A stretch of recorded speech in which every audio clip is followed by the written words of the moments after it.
What's up, guys? Welcome to Gray Area Live 38. Tim and Rex and Tim, Rex Jones, Tim Tompkins, sitting here enjoying our evening. Ruby and Max. Max and Ruby. We're going over a few things, and we want tonight to just be a chill stream. We might take a call. We might take two. It just depends if you call in. And like, this is what I was just talking to you about right before we went live. Straight Smoke, I think it was you, or maybe it was like Mr. Awake or something like that. He begs for the call-in number. And then we get the call-in number, and then it's not Straight Smoke, it's Mr. Awake for sure. Mr. Awake for sure. Okay. Well, shout out to you. Shout out to you, Rudy. Appreciate you. You got some great posts. Really enjoy seeing your stuff on X. And welcome to the show tonight.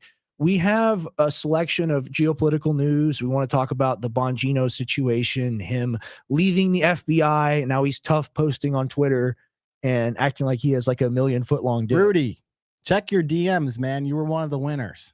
Yeah. We're gonna send Rudy some Primal Core. Rudy, you're supposed to get some Primal Core tonight. Yeah, we're gonna send him. We're gonna send respond to your DM. I sent it to you. Nice, badass. But we got the Bongino thing, and I don't know, like, what is your knowledge of Dan Bongino, Tim? Do you know anything about the guy, like before 2024? No, before 2024, he was random Joe Schmo to me. And how did you find out about him? Really, when he got elected into his position, to be honest. And then when he started messing up with the Epstein files is when I really started paying attention. Okay, so my history with Bongino goes back way back. I remember him being on InfoWars in like 2012 and me being like a 10-year-old watching him. Like I legit remember that. He used to co-host or host the 4th Hour. And when I was like 17, sitting around at InfoWars doing stuff in the IT he was room, a regular. Dude, I remember like sitting at the computer, like in the IT room, and looking up at the TV that was playing the show on loop and seeing Dan Bongino's face. That's like, crazy. And that's crazy. To go from that and to go from like the ultimate, like, I'm going to expose Epstein and like the pedophile person, like once I get into office, to go from that to then being the guy that goes, I've seen the file. He killed himself. he killed himself. And you just have to go like, man, like he was one of the cases that really disappointed me the most in the entire Trump administration. I did see those. Right. I did see the podcast where there's something's off, something's missing. Yeah, and he also like talks weird. There's another clip of him, and I don't have it pulled up. Maybe I'll find it, maybe I won't, but like I've definitely retweeted it in the past. And it's him being interviewed by this woman, and she goes like, what cause is near and dear to your heart? And like if I ask you that question, it might be God, family, whatever. He goes, Israel. Like no way. Like instantaneous, like, and it's like the love and like defense of Israel too. So like I don't know. There's some political programming that goes on with these people. No way. Right? He said that's crazy. Yeah. Wow. I swear it's on video too. But that's not what's important. What's important is he got into office and he literally, like, you want to talk about promises kept, promises broken. And the Trump administration always says promises made, promises kept. Yeah. There's no bigger promise broken than the Epstein file. Everything else, if Trump was doing everything else bad and continuing the wars and we're still having problems with the economy and money, but if he had released the file, everyone would be jumping for joy, right? Like people would be like, okay, Trump is badass. Like he's actually for real. He did the one thing we wanted him to do. Yep. And what did we get? We got screens. Yeah. And beyond even that, we got the team of people, Cash and Dan, who promised to do that job. And then when they got into the authority, they didn't do anything about it. And now he's back podcasting. The man in the black suit showed up, right, and said, "Better shut your mouth, boy." Right, literally. I mean, that's very true, and I think that's plainly apparent. But we're going to get into that. We're going to get into Massey in the congressional race, where Trump has endorsed this Navy SEAL candidate. You know, like that's what they do is they find a highly qualified military guy. Yep. Like you're going to run. Like we're going to give you like 20 million in PAC money. Good like boy. You're going to destroy the other guy. And he's like, yes, sir. Yes, sir. And then you're going to serve your country. You're going to be pro-war. Yes, sir. Yes, sir. And like, that's what goes down. Right. So I think Massey will still win. And we're going to cover that and go through some of the dirt that's been slung on one side to another. And then what do you have, Tim?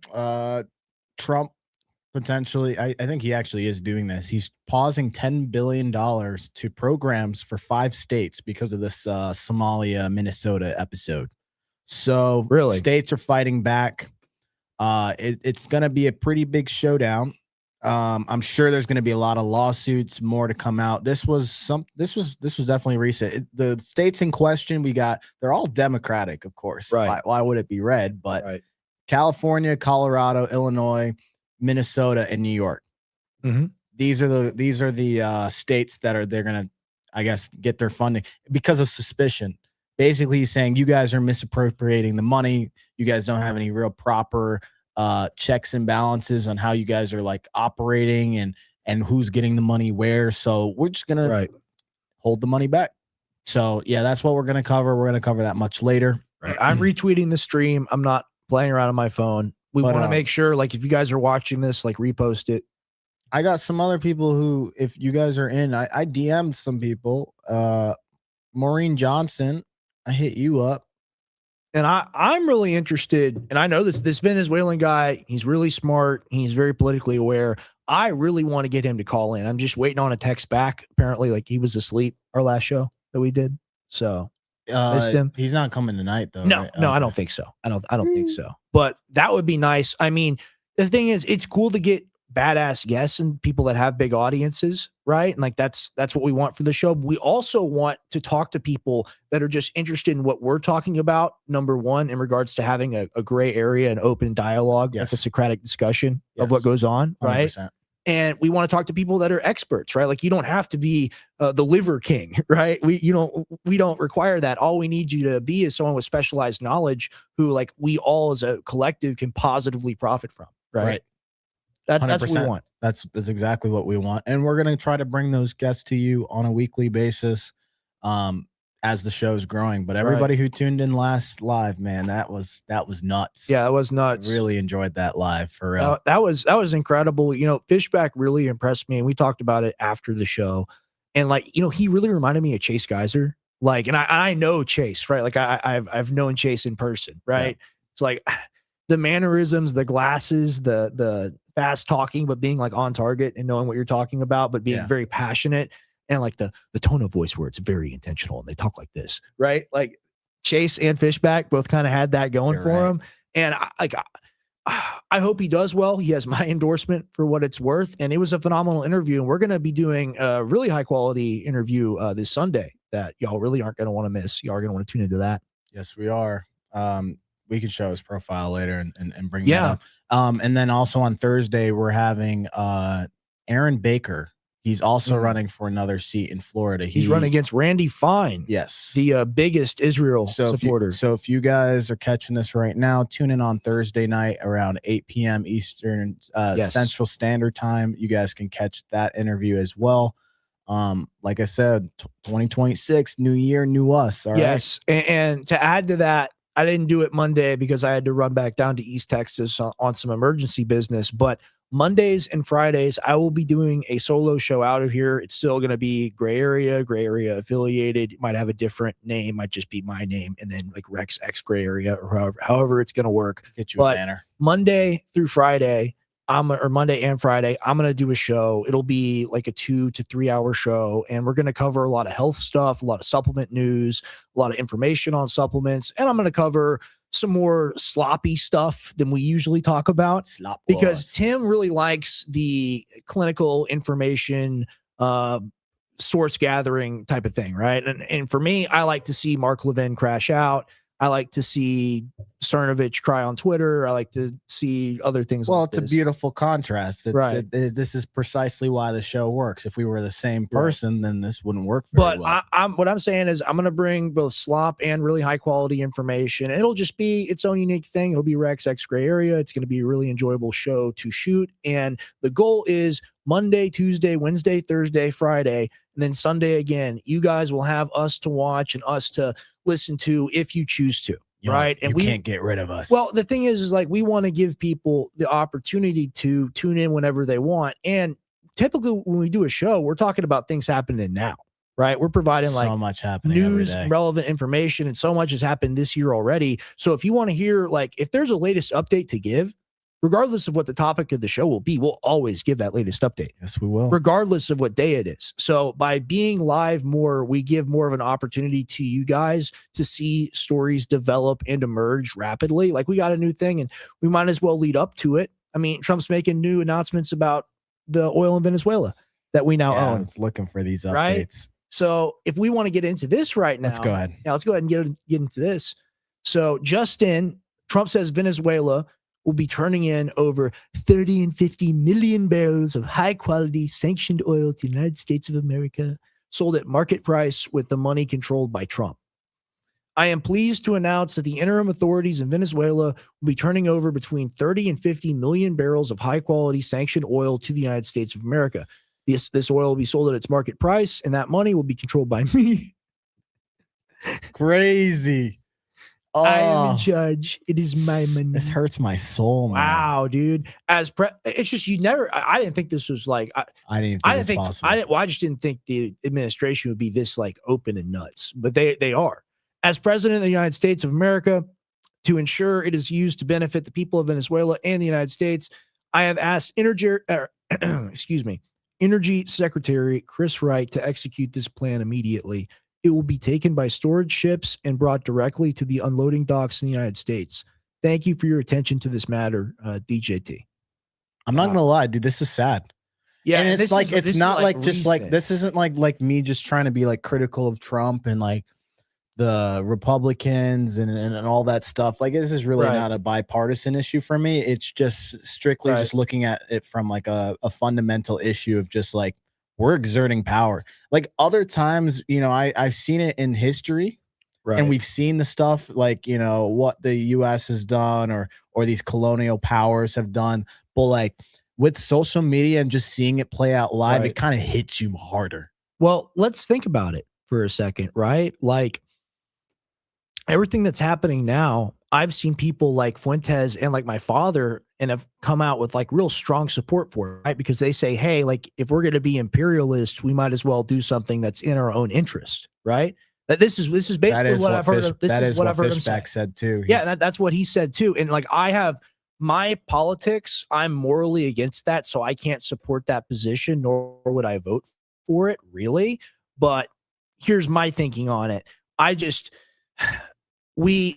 We had like the ideal scenario, right? Like we got him out of there, no American casualties. It was a smooth operation. And the president can do it because of the War Powers Act, and it's not 60 days, it's in and out. But it won't be in and out. It won't be. I mean, what does it say right here? The interim authorities in Venezuela. Who comes over and says, I'm going to be in charge now? We made it a territory. Right. This is our new Puerto Rico, baby. Literally, though, and then getting into that and bringing up Greenland as a new example that they're also talking about again. And everyone, the first time they talked about it was like, ha, ha, ha. And now that this has happened, I mean, there are 50,000 people. I mean, we could be over there and be like, this is America. Give us your oil.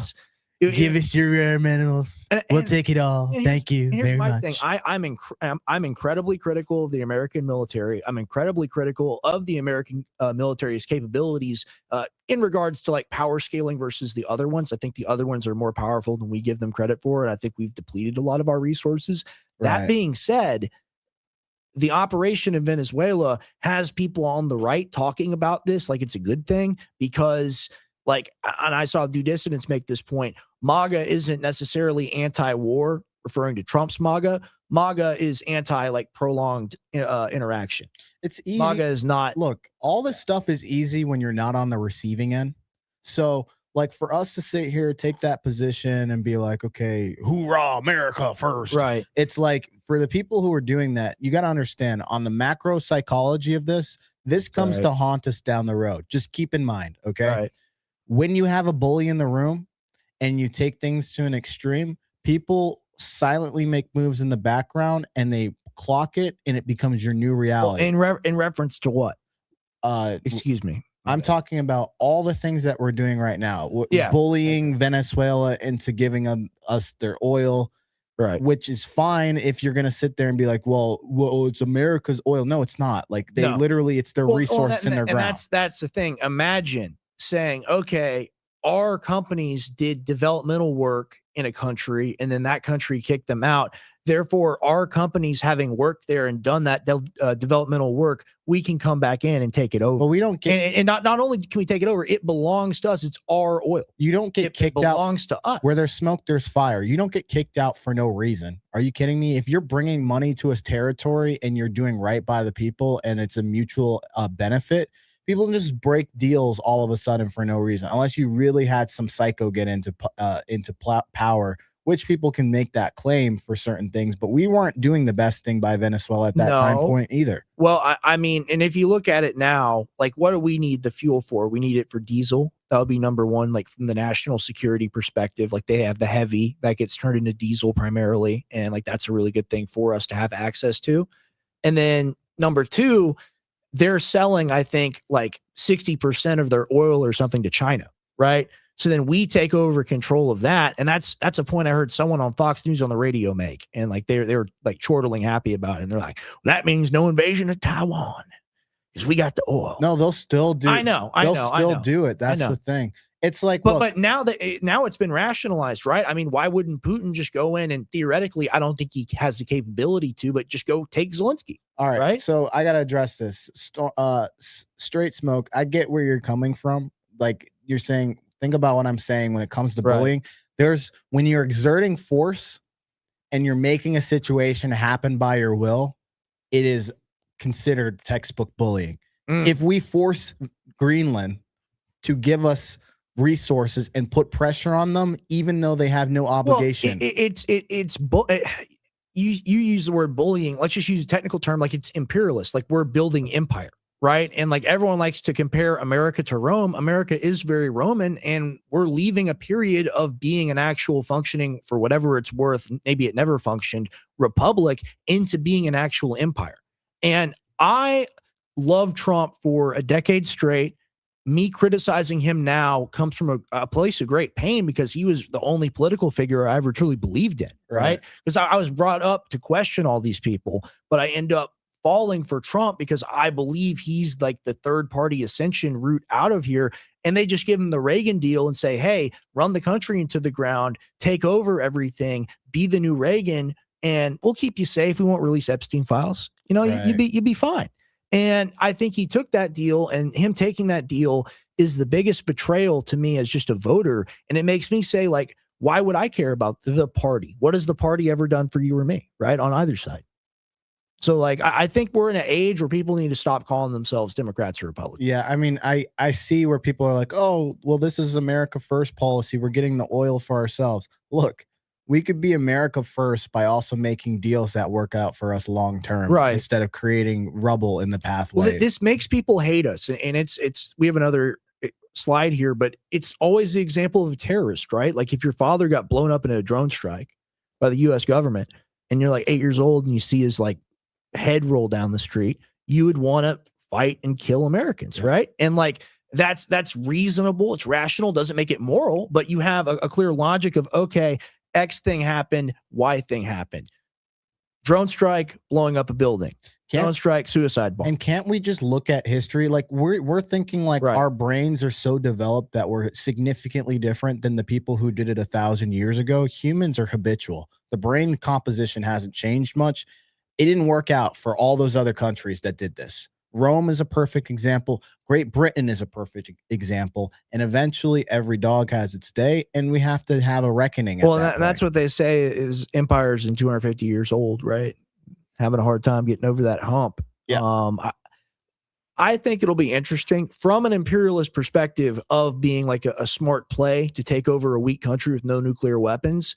I mean, if there are no rules, obviously in a game of civilization, that's probably the best move you can make, right? But it's not a game of civilization. There is international law, and these things should matter. And this is what I believe. And ultimately, people will cheer for it and go, oorah, but because of the Israel stuff and because of the Epstein stuff, we're going to lose midterms, and then we're going to lose in 2028. And then there'll be a Democratic president with all these powers and more. And they'll reverse so why does it matter? They'll reverse half of these things, by the way. Yeah, and it's beyond anything. I mean, look at this next slide.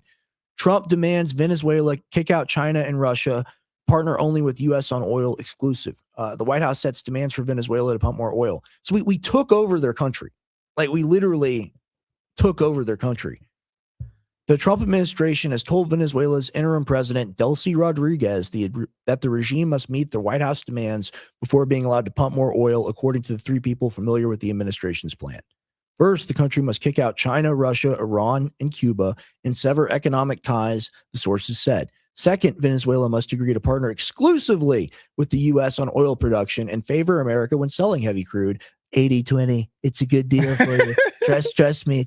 And I take 80% because I deserve 80%. I took him out of that house. Wasn't that incredible? The only saving grace for this situation working out is if after you replace the people with who you want, if you're actually helping the country by a symbiotic relationship. Right. That's the only thing I can see that saves us is the lifeline. I just like from the conversations with people that I've had that are actually Venezuelan, from what they told me, and it's what I've said on the show a few times, and I've definitely told it to you or said it to you, excuse me. The rich ones left when Maduro came in power. Millions of them left. And by rich, just meaning anyone with any money, really. And then you had that underclass, and that got subsidized with the oil money, and they liked Maduro, right? Because they actually got some of the subsidized oil money. Yeah.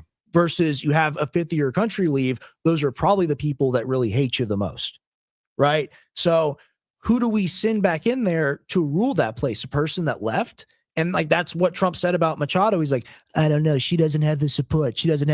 People just don't like her. And like, that's very strong language, but it's true, right? Like people see her as a collaborator with the West. And if you put somebody in that that the people are not going to agree with, you just get the same situation over again. So yeah, you're completely right on that.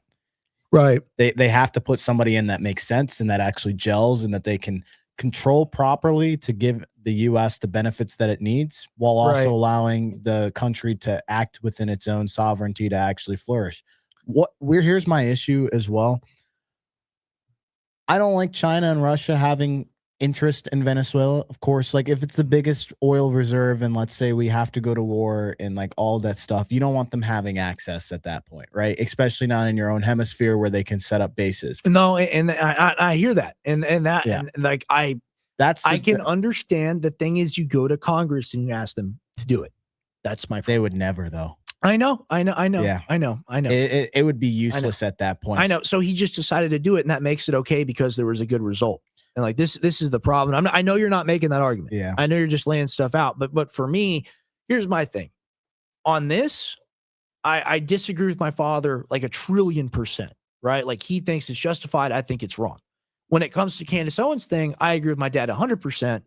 And then I'll get attacked from people on both sides of those positions for no reason.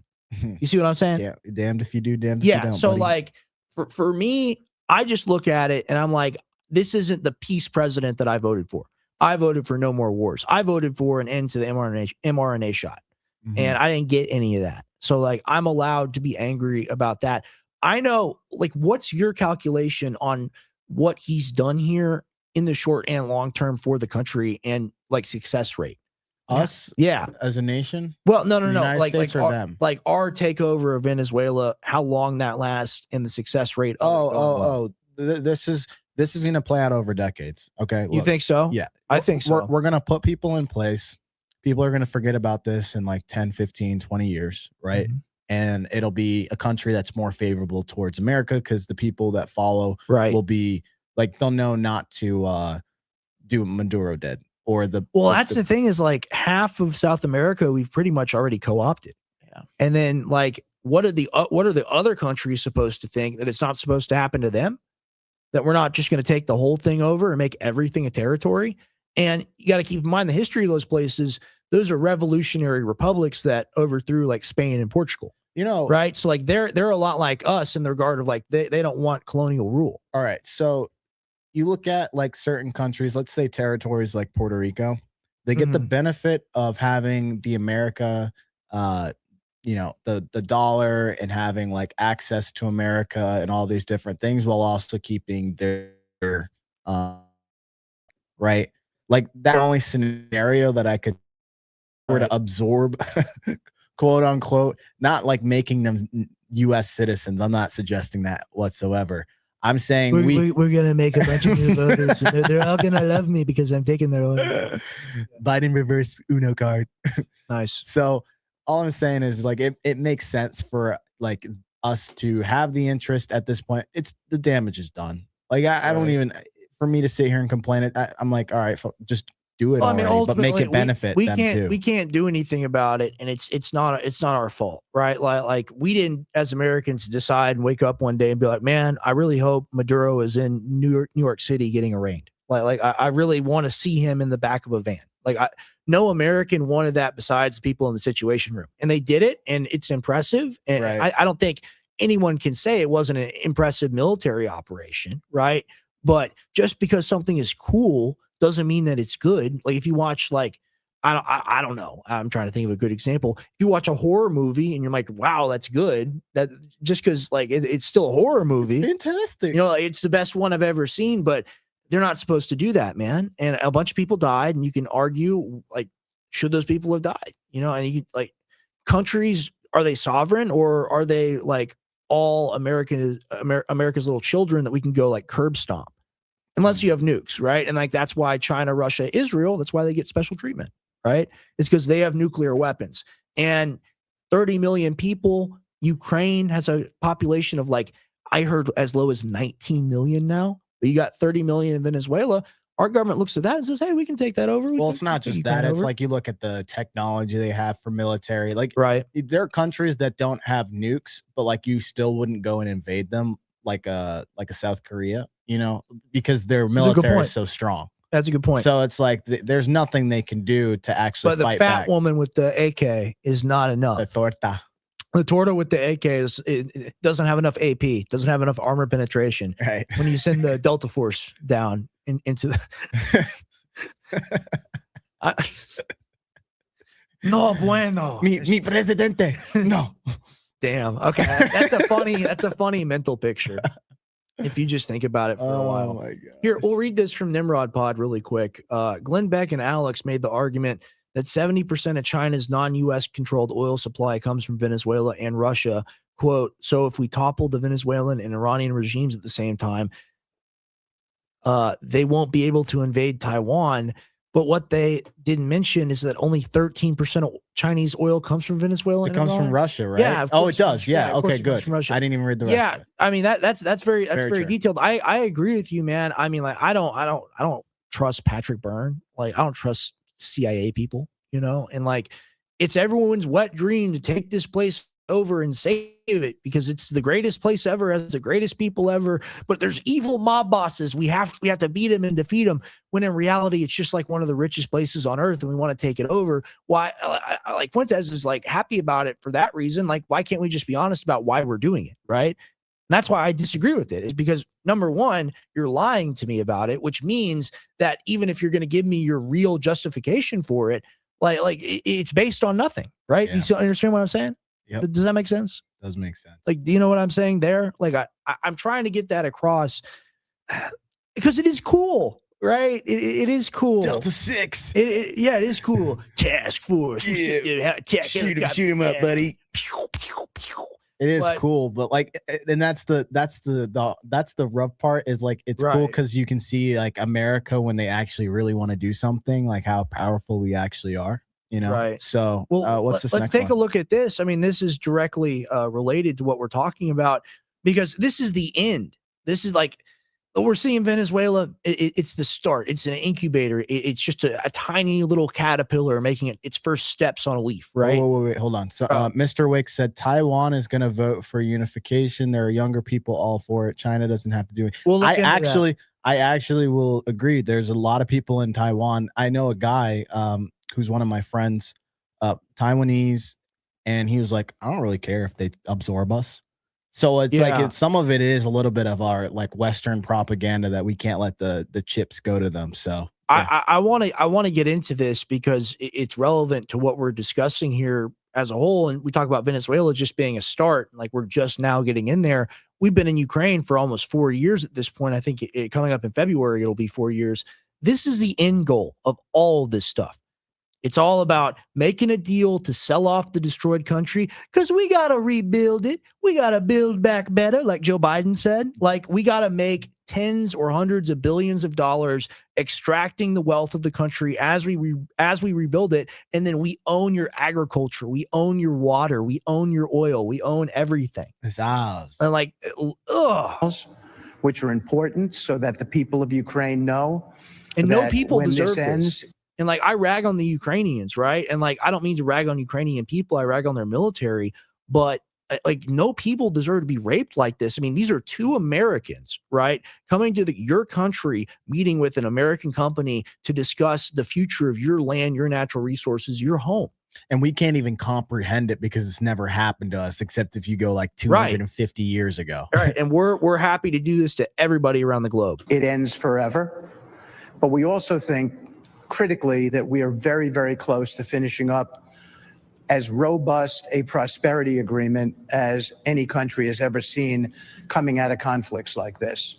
It will aspirationally mean large, large possibilities for the Ukrainian people, for people coming home from war who will find wonderful jobs out there. We're working with BlackRock, Larry Fink in this endeavor. Oh, who's that? Like the second richest man in the world, controls everything, super evil. Can't let a good opportunity go to waste now, can we? Oh, no. And we think it's going to be very, very important for the people of Ukraine. And we believe that a robust economy correlates and works directly with these security protocols. It makes Ukraine a strong, independent nation.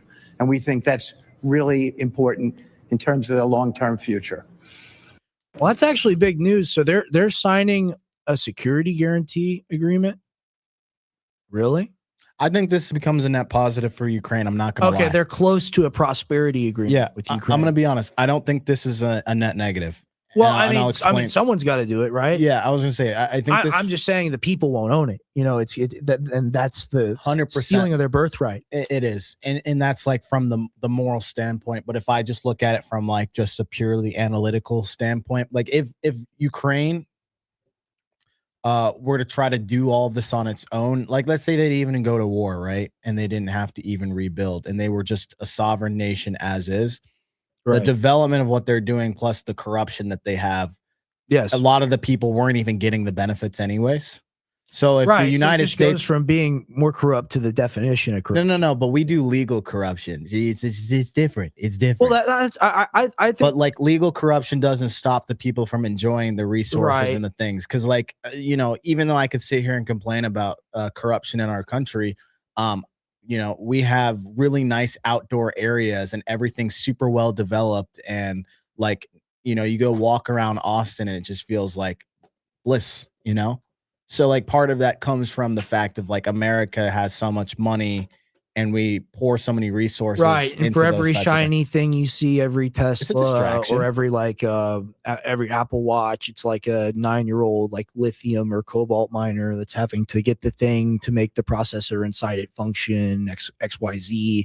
And like that's the deal, right? And like I see that a lot. Like I'll see a lady jogging with like $1,000 of stuff on, right? If you include like smartwatch, Lululemon clothes, shoes, whatever, and she'll jog right past a homeless guy who's like bleeding in the street, right? And that's not normal. And that shows how far we've fallen as a society recently. But around the world, like especially in third world nations that have, COVID, talk about COVID. I think it was an extra like 30 million people that died, stuff like that.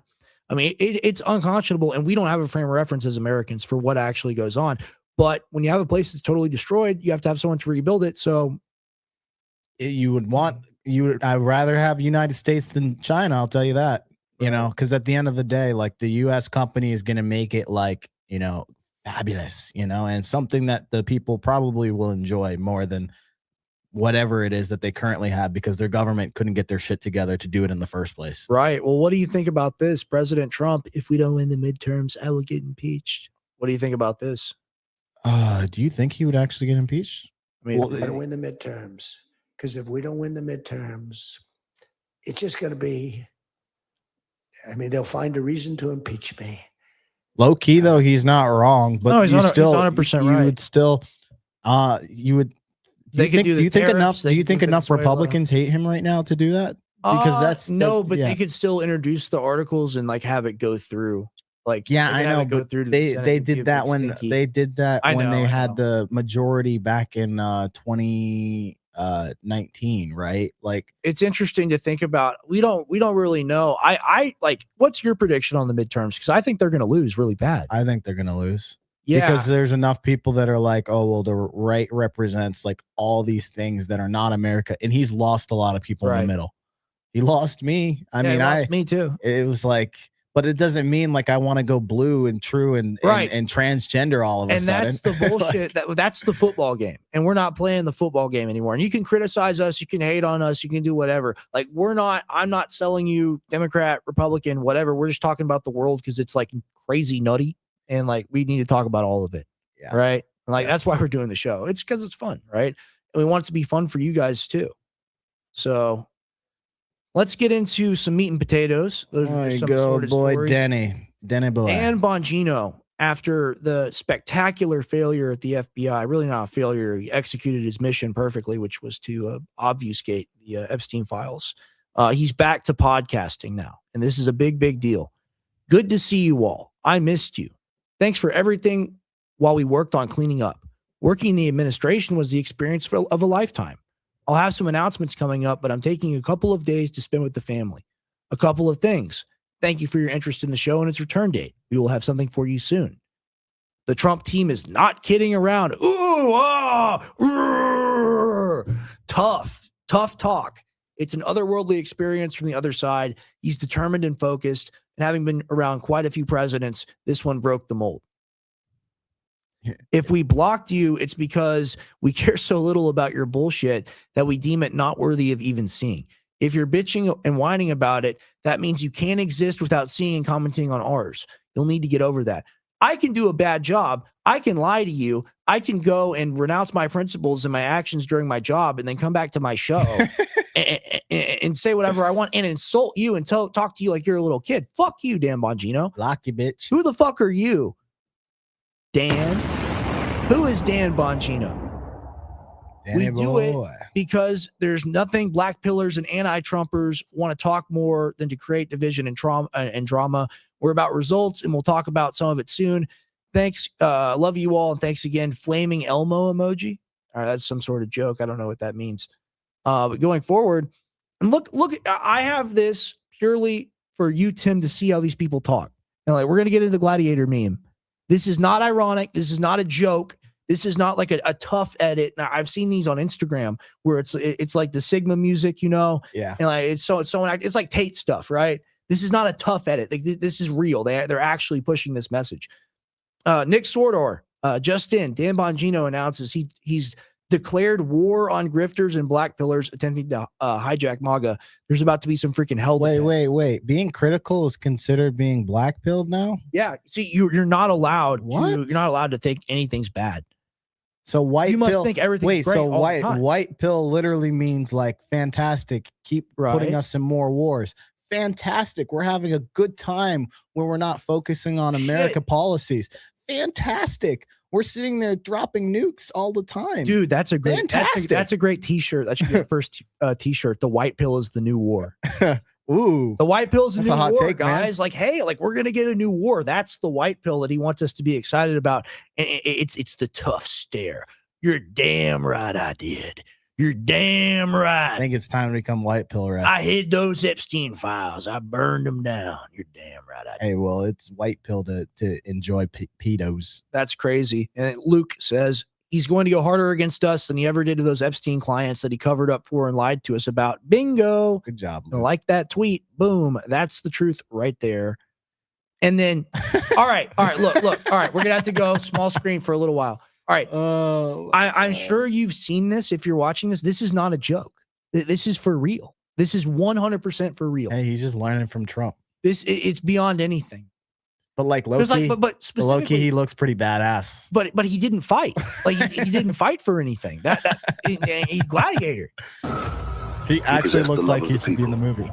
The fortune, the glory, the roar of the Colosseum was his daily bread. But duty is a jealous mistress. He walked away, destroyed it. descended into the belly of the beast He had to find to serve a higher cause, to fight the wars no one sees. He hunted wolves in the dark. And though the victories were great, This is not a joke. they were won in silence. He retweeted The this. people I cannot think it's cheer hilarious. for what they cannot see. They did not hunger for whispers or quiet victories. They needed to see the blood. They needed to Have hear you the seen steel. Gladiator? Phenomenal. Oh shit! I'm Oh, they missed the whole thing. I'm a fool. Oh, Rex. Forgive Fortune, me, guys. the glory. The roar of the Colosseum was his daily bread, This is for real. but duty is a jealous mistress.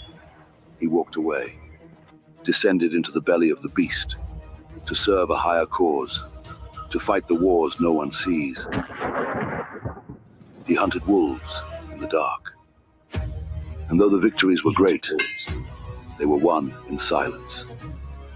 The people cannot cheer for what All right, that's enough. But like, they made that, they put it out to be cool. And if you look at the responses to it, which is what gets really interesting, this is awesome. Strength and honor, perfection, fantastic work. Let's fucking go. 2026 is going to be so lit. Yeah, it's going to be so lit. We don't have any Epstein files, but we have Gladiator edit. Yay. White pill, man. Yeah, white pill, gangster. Ooh, it's tough. Damn, he's got a real base. Yeah, I mean, people, and that's the thing, man. Is like people, and that's why I have this up. People are still so enthralled by it, and I like Cat Turd, and we'll get into Cat Turd. I have him on the next slide. It's just, I can't believe that the base is that stupid, because it makes me feel bad, and it makes me think about how I've always thought about quote unquote the left or the libtards or whatever. It's the same exact thing. It's just political programming, right? And it's stupid, not necessarily because the people are dumb, but because the idea is dumb and it infects you. You get infected by the stupid idea, Right. right? So like, I'm really seeing a lot of this. I saw a lot of this in 2019 and 2020 leading up to the Trump-Biden election, very specifically in Dallas up with Owen Schroyer doing an event, a GOP event. I saw old women twerking to Trump salsa and Trump rap music in the street, and I was like, "You're gonna fucking lose. Like it's over. Like the aura drain or whatever you want to call it. No aura, absolutely no aura." And when I look at these comments, that's what I register. Just absolutely zero aura. And then we got more from Let Dan. me add this. Will you read this? I'm a little Yeah, I got today. you. Let me add this from the jump so that there's no confusion. I started in this movement as a candidate during the Tea Party movement, and I began my political commentary career shortly thereafter. I helped build this movement, and I sure as hell am not going to let it get hijacked by a group of black pillars, life losers, grifters, and bums. Like that's the tone to it, man. 100%. We are we are a movement gilded by truth. Which is what Trump says. That's the he got it. He got it. You're right. I'm interrupting with comment. No, you're right. You're right. The truth is what Trump says. The essence of the conservative ideology is the preservation of eternal truth. The eternal Trump. Yes. We are not the latest thing group. We are not political cannabis. Oh, cannibals. Cannabis. What are you smoking on, Mr. Bongino? Nice. I've watched quietly from the inside while doing this job that I was hired to do. But I'm back now, and it's time to restore the balance to the Force. Oh, the Star Wars reference. It's so cringe. It's so boomer, Gen X. And I love Star Wars, but I mean, like, here's the thing. He's trying to act tough about failing at doing his job and then coming back to his first job where he promised the purpose of doing that first job was to get into the second job so he could save the kids. It's a tongue twister. Right. Maybe you come up with a new Bongino tongue twister. We like to say at the InfoWars office, we like to say his name like Bongino. Bongino. As we get ready to make some announcements about the future of the show, I also want to warn the haters and the zeros. Ooh, when was the last time you called someone a zero? That's pretty good. I haven't heard that. You're a zero, in man. a while. That's a good one. I forgot about that. We've been at this for a long time. We live for this stuff. This isn't our first, second, or 10th rodeo. We've seen a lot of dipshits come and go. I'm part of the new administration. I can talk tough. And like literally the boomer chud, it like orgasms over themselves when they read that. Right. They're like, he's a tough guy, and I watch his show, Mr. Bongino. We got midterms coming up, and there's no time for bullshit. Yeah, I gotta vote. I gotta vote for my team and whip myself harder. I gotta hurt myself. I gotta hurt myself so I can go succeed. You like this? Yeah, seriously. I mean, it's a really weird. You will die for this Republican Party. Seriously, yeah. We're the Republican Party, and we own everything. I mean, that is the mentality. This administration is cooking, and real change simmers. Okay, so he's saying here. That's so weird. I think he wrote this. I don't think it's AI. Yeah, and real change simmers. So you're comparing the Epstein files to pasta, and the pasta is in boiling water and it has to simmer. So I guess he got out before the Epstein files could be completed as a dish. Do you see what I'm saying? Right. He's comparing it to cooking. Right, somehow. No, Dan, it doesn't simmer. You either do it or you don't. There's either results or there are no results. Right. You can't use a cute little metaphor to cover up for the fact you didn't do what you were appointed to do. If you're spending your entire day bitching and whining about the 3/4 of the term still to go, then please find the exits. What does that mean? Kill yourself? There's no time for it. It's not infighting when you excise a cancer killing the host. It's outfighting because you're not part of any movement I'm familiar with. You know who he reminds me of? He talks like AOC. Like it's just like the blue version of AOC. Like just trying to be Red. so charged up for their party and just dye red. I just don't understand it, Right. It's just this guy. I don't know, who is he? Is he trying to appeal to his? No, he's not even trying to appeal to his base. He's trying to appeal to the people up top. He's trying to get favored because he literally got kicked out. I mean, the thing is, they're like, look, you're not a good fit here. Your reputation's been destroyed. Nobody trusts you anymore. Here's the thing. You played ball and helped us cover up one of the greatest organized crime, if not the greatest organized crime in American history. You are a good boy. You will get podcasting. And just like Ben Shapiro got the artificial push on Facebook and Meta and whatnot, we're going to push your show to old people that are partially retarded due to alcohol abuse over the years. You have died glorious. They're going to drink boxed wine and listen to your show and think that you're tough. And then he goes, all right, that's a good deal.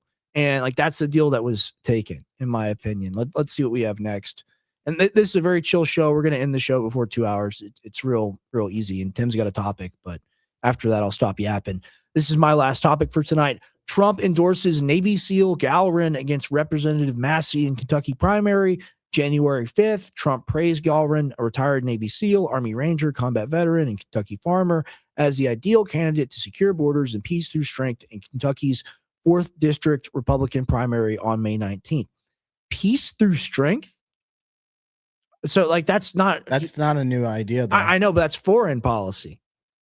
That's foreign. That's foreign our policy. Foreign policy, right? Well, what does that mean? It basically means you swing your dick around Yeah. so that no one else even decides to to fight against you. I see. Massey, a libertarian-leaning incumbent since 2012, dismissed the attack with the meme and highlighted his opposition to foreign aid and deficits, boasting strong past election wins over 70%. Galrin's campaign raised about $1.2 million right after filing on January 6th, spotlighting a long-running feud that tests GOP unity between loyalists and Massey. Blah blah. Okay. And look how they're pushing him. What the fuck? Did you see this? What? This is not a Bongino thread. What is this? This is just like the Grok made like news thread on. Where did this come from? I found it in news. This is in the news. Yeah. Oh, okay. This is in the news part of X.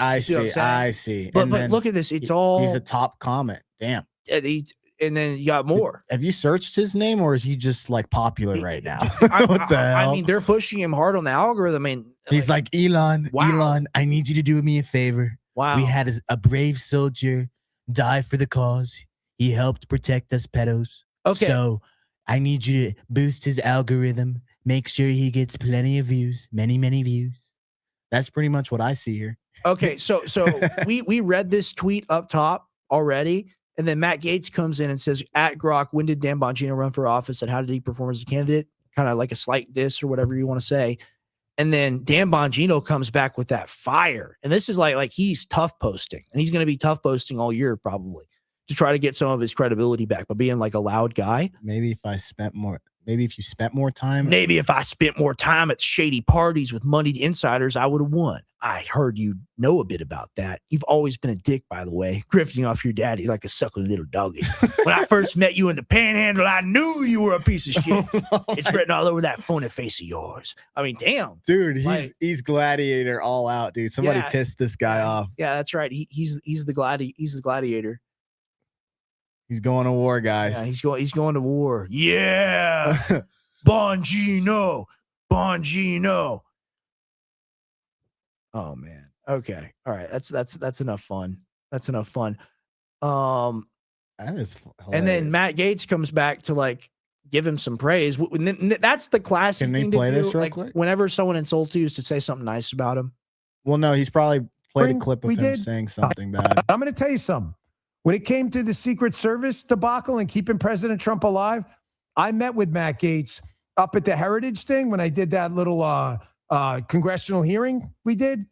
And there's no one more concerned about keeping Trump safe than this guy. Here's Matt Gaetz versus Christopher Wray. This is one of the finest clips you'll see today. This guy understands that Christopher Wray, who hopefully will be leaving his job the minute Trump is sworn in, Matt Gaetz gets it. The FBI management has worked as a singular force to destroy liberties and freedoms in the United States, and they better get a guy in there who's willing to see it for what it is. Slop.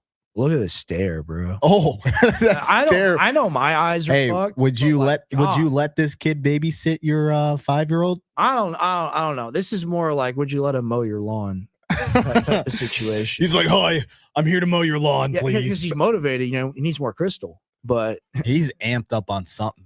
Jeez. Damn, you got at the right pause there. Wide Dang. Screen Oh my God. That's a really good YouTube profile. Where are his eyebrows? I'm sorry. Where are the eyebrows? Damn, bro. He's got to paint them on. You know, it's so weird to me when girls do that. They like shave their eyebrows off and then draw them on. It's so weird. I think he should start drawing them on because I'm not seeing them there. What is going on? What is going on? There's like a nice little patch there on the top left.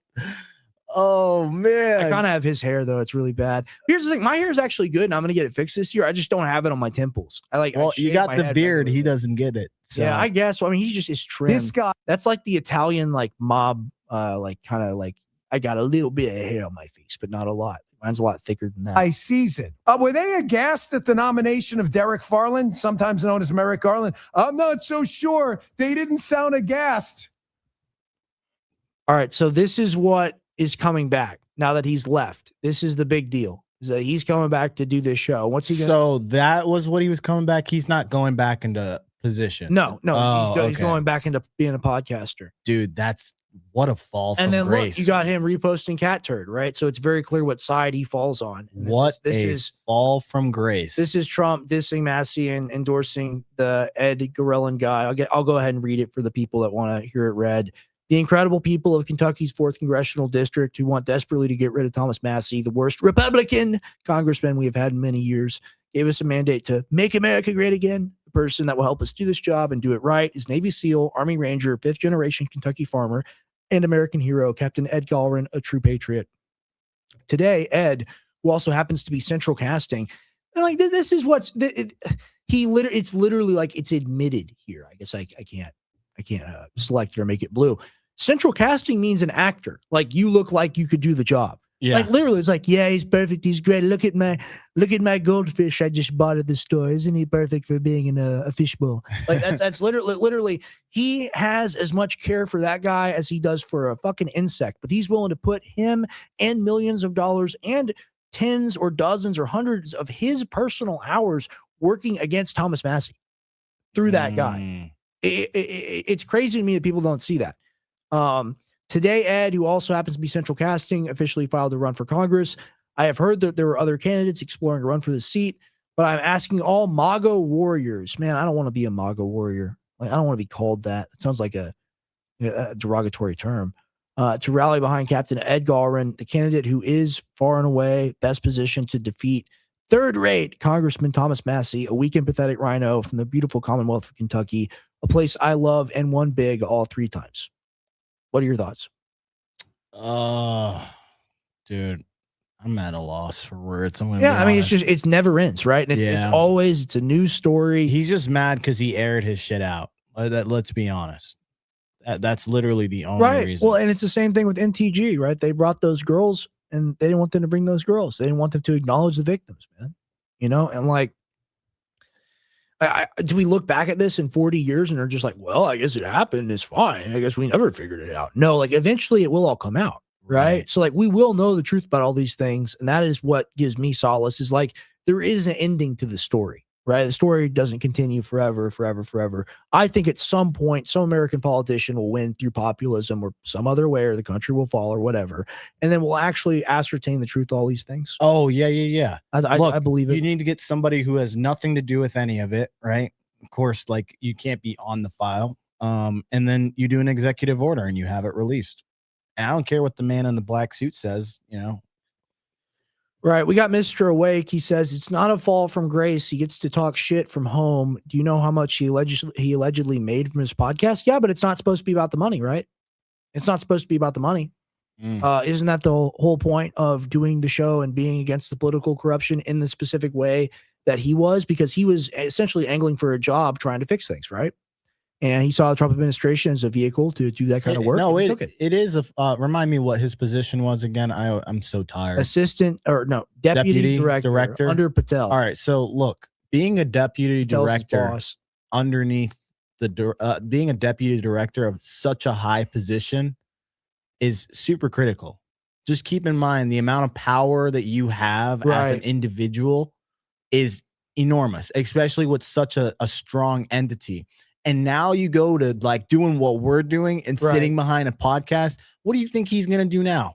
You think people are going to sit there and respect him? The guys who are really in the rooms with the power? No, he's got no influence. No, and it's just like, do you remember when Mike Walls leaked that Signal chat where Pete Hegseth was talking about military plans? Yeah. This was a story like, this is like 4 or 5 months ago, I believe at this point. But when that happened, you know, Trump, for as much as I criticize him, he is better at managing his team, even if they're all working together, which I think they are in cooperation to do evil stuff. He is better at working his team, and he's better at telling him, he's like, look, here's what we're going to do. All right, Mr. Walls, you are no longer whatever position you had in the Defense Department. You are now ambassador to the UN. You now go over there because you fucked up. I'm not going to terminate your career, but it's like when you fail or fuck up in the military, they promote you, right? Because they send you away or they do something like that. So you look at that situation and you look at Dan Bongino. Dan Bongino's fall from grace is way more severe. Yeah, but he's literally doing what we're doing. But he was also scapegoated. Like I can't even imagine being in that situation. It's his fault. Well, he did it. Well, what I'm saying is like, all right, you've got a boss and a boss's boss, right? And your entire like career livelihood relies on this one thing, right? And they tell you not to do something. I mean, he could have been a better liar, but like, that's the only thing I can see him doing better in that way. The thing is, if he comes back and does his show, but he comes back from the position of, instead of staying in the FBI for a year and glazing them and being a glizzy gobbler, if he comes back like 2 months after being, he's like, hey, they won't let me touch this stuff. They want me to burn this stuff. Fuck the government. I'm out. I'm doing my show. He'd be bigger than Candace Owens, bigger than anybody. No, he took the deal. You know what? This is key to understand. We're not in those rooms to where we know what it's like to have the immense amount of pressure put on you by the entire federal administration. Like you got to understand the amount of ways Trump is so terrifying. Yeah, the amount of ways they can ruin your life. We can't even imagine that actually.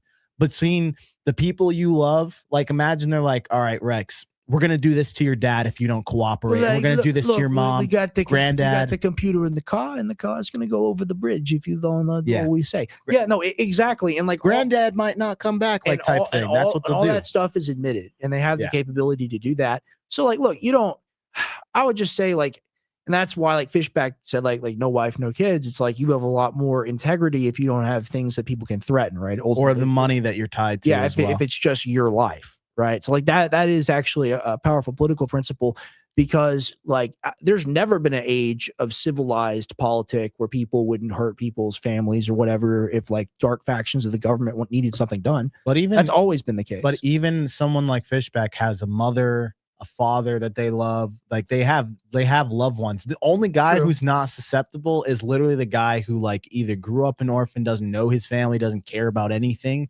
That's the only guy that's why there's real power in bad situations too. Is like you look at a situation like that, which is horrible, but hey, who knows? But very interesting. I wanted to throw this up on the screen. This is Thomas Massey. This is the congressman. Israeli citizen Miriam Edelson bought the Dallas Mavericks for $3.5 billion. Now she's buying politicians. She's spending millions in Kentucky to buy Ed Gallerin, my primary opponent, a congressional seat in Kentucky. Why? Because I won't vote to send your tax dollars overseas. So this is our real president. This is Miriam Edelson. She's the one that gave Trump $250 million. Yep. So this is our real boss. And I just want to take a second and just say, thank you, Miriam, for the air that I breathe. Thank you, Miriam, for the gas that I pump in my car. Thank you, Miriam, for the Chinese import table that I set up in my living room. Thank you, Miriam, for all of it. Without you, my country would not exist. She wanted Rubio to be VP. That's why Rubio is Secretary of State. And many more other decisions were made by this woman. And then like I don't have to get sidetracked. It's just when Trump is up on stage with her and talking about the amount of money she has and is like dancing for it like a stripper. Like what does she do to get her money? Her husband, Sheldon Adelson, he was a billionaire, Jewish billionaire. Okay, that would make sense. Yeah. That would definitely make sense. All right. We got a clip of Massey here. President would not have. And I'm going to go ahead. I got to say, I love this guy. Yeah, me too. He's my favorite. If it were about drugs, we'd bomb Mexico or China or Colombia. And the president would not have pardoned Juan Orlando Hernandez. This is about oil and regime change. Now that's a man who can't be bought. Now that's principles right there. And you don't hear that anywhere else, man. You don't hear that anywhere else. He's sticking to his guns.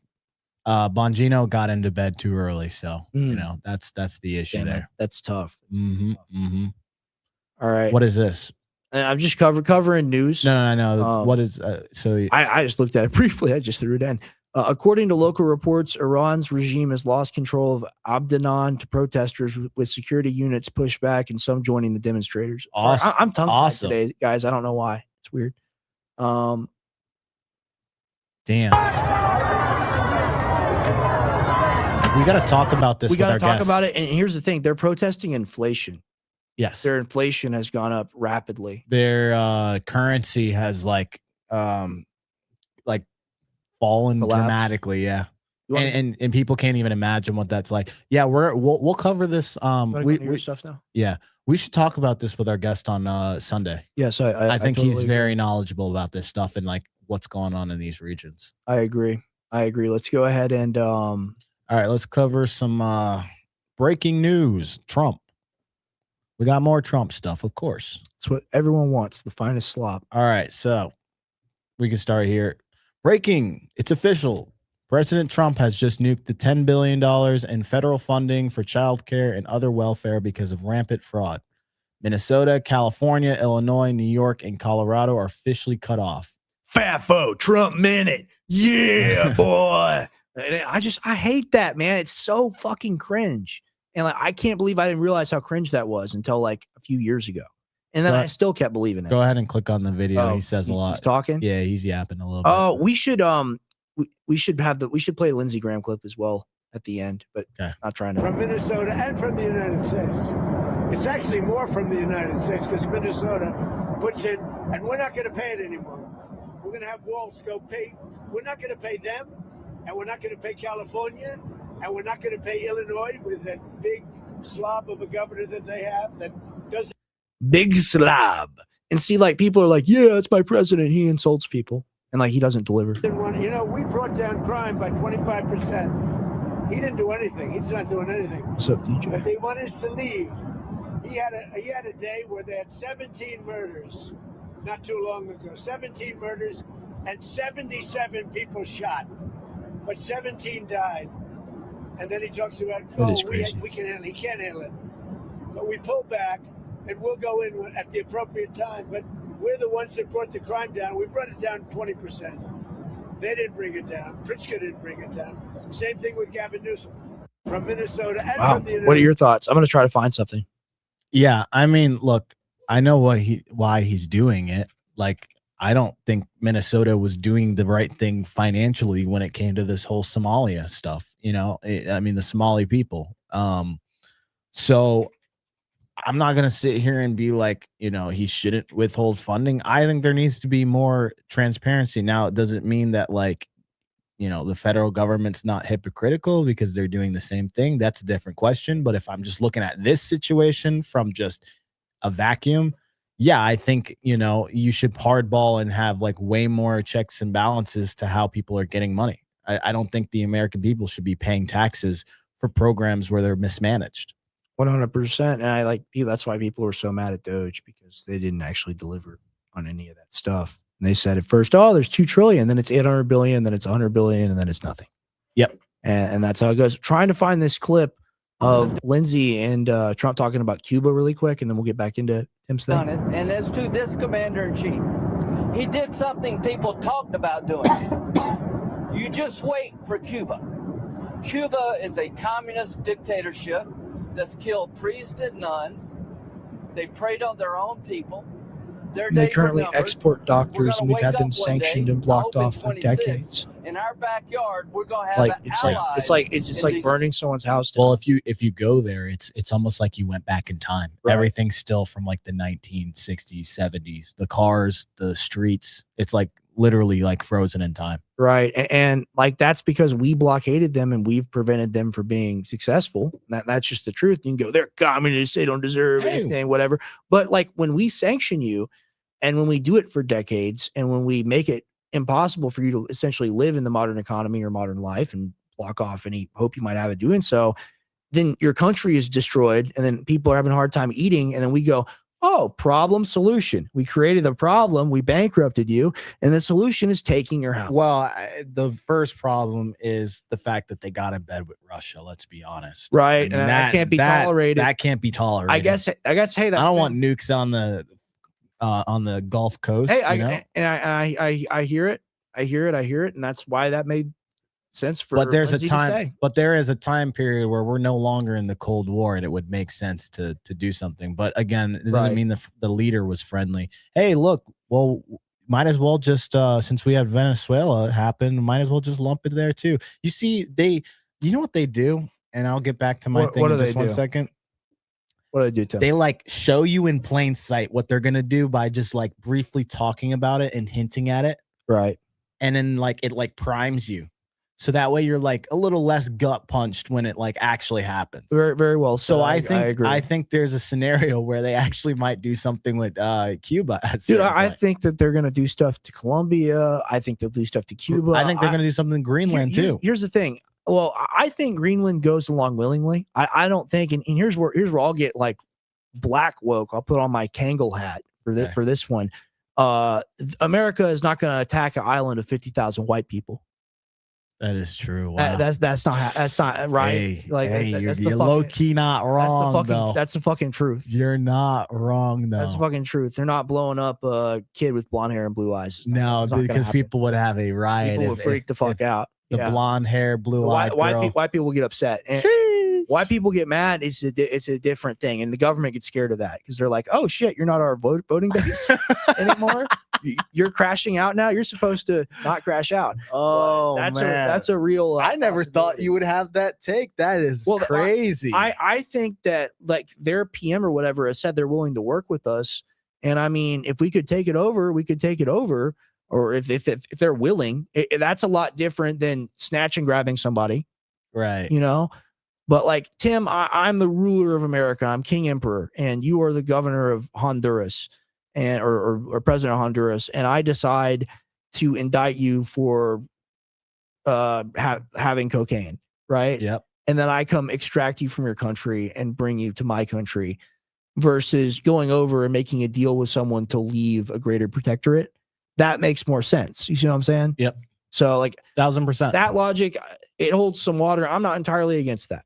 So okay, so going back to what we're talking about with this, you don't have to show it quite yet because I want to give some background information. Sure. Yes, this $10 billion welfare related funding to these 5 states: California, Colorado, Illinois, Minnesota, New York. These are people that he's rattled off, but for sure, these are probably the first ones that are gonna get targeted. So This pause affects 3 federal programs. TANF, which is temporary assistance for needy families, which is like cash assistance to low-income families. You've got child care and development fund, pays child care costs so parents can work. That's also affected. Then you've got social services block grant. That also will be affected, in which there are funds for foster care, disability service, child protection, and family support. So together, all of those programs for those particular states, those end up being $10 billion across those 5 states. All right.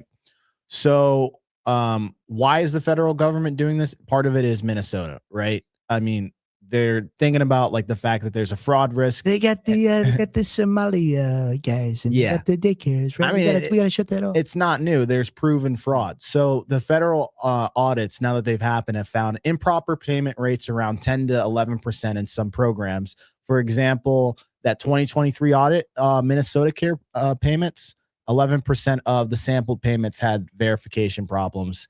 Imagine also the money laundering that definitely goes on. Oh, 100%.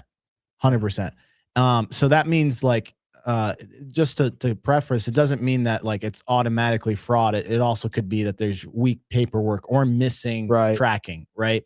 So if one out of every $10 can't be verified or tracked, then we're going to stop spending checks, is what the federal government. So, again, why Minnesota? Everybody's seen the stuff that's happened in the last couple of weeks with the daycare centers. But the biggest thing driving this was the one that was actually proven.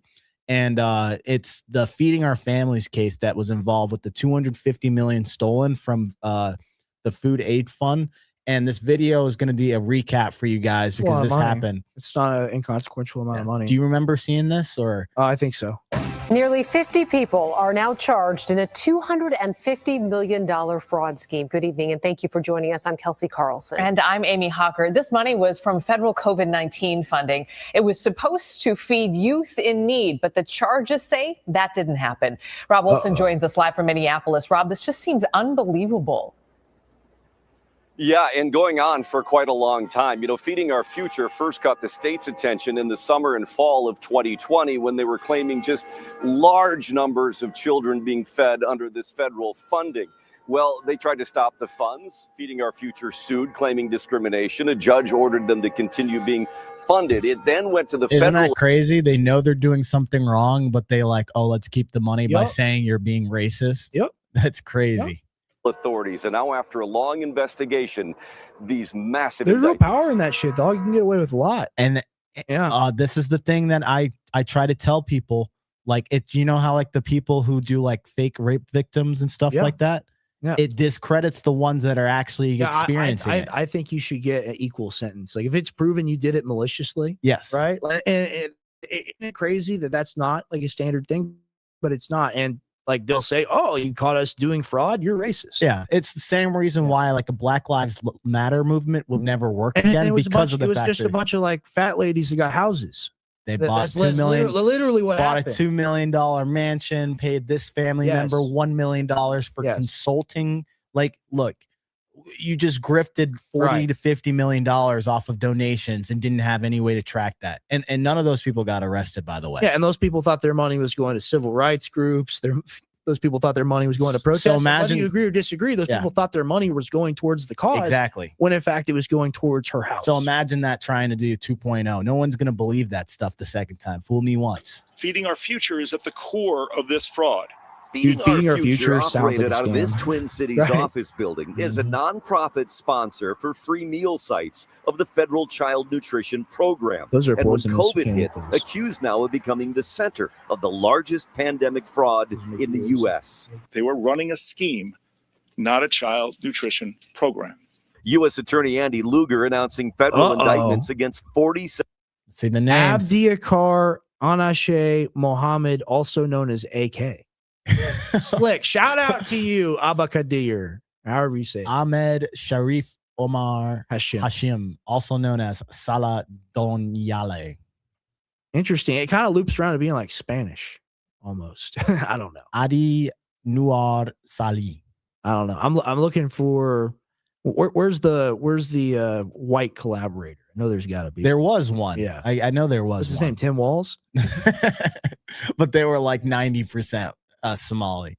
Right. 7 people, including Feeding Our Future founder Amy Bach. Charges include conspiracy, wire fraud, money laundering, and illegal kickbacks. Accused of, under relaxed COVID regulations, opening more than 200 free meal sites across Minnesota, each site claiming to serve between 2,000 and 6,000 children every day. The U.S. attorney says they submitted fake rosters filled with children who don't exist.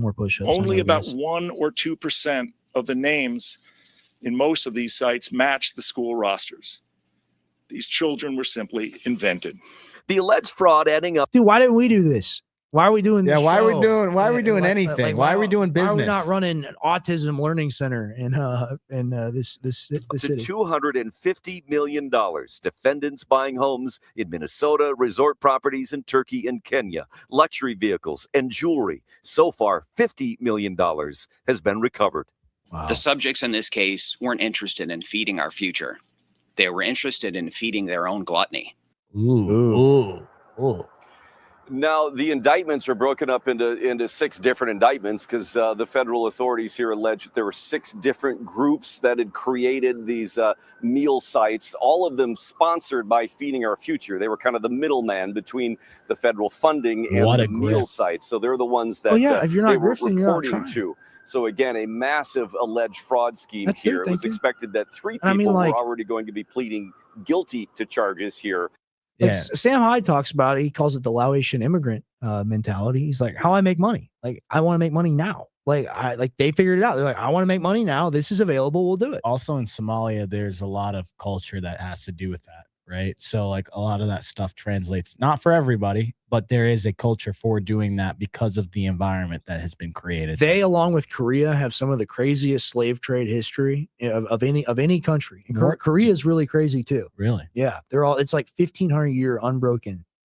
North or south? Like the whole thing. Dang. Yeah. So like you look around the world and you're like, well, Europeans are Europeans, Africans are Africans, Asians are Asians. It's a similar culture, right? No, it's like thousands of different cultures, right? Yep. So then people are like, oh, like, hi, I'm this, I'm that. What does that actually mean? And like Americans don't know a lot about Somalia, right? Not at all. And like I'm black and I don't even know. We should learn more about Somalia because I don't know the first thing about it, to be honest with you. I know they're trying to break off that new area, make Somaliland, which Israel has recognized. Yep. So they want to put the Palestinians there in Somaliland. Yeah. And I was in a spaces with our guest and they know a lot about this topic. So they'll be able to That'll be shed light on fascinating. Sunday. Yeah, we're gonna do a really fun like Middle East. It's almost over. You good with it? Yeah, you're good. Okay. We're gonna do Middle East deep dive. We're gonna have an expert on who knows about a lot of these things. And we're looking forward to that. Yeah. So what else did you want to cover? So it's crazy because there was more fraud within the fraud of this case. Nice. I just had to cover this. Beautiful. So let's read this.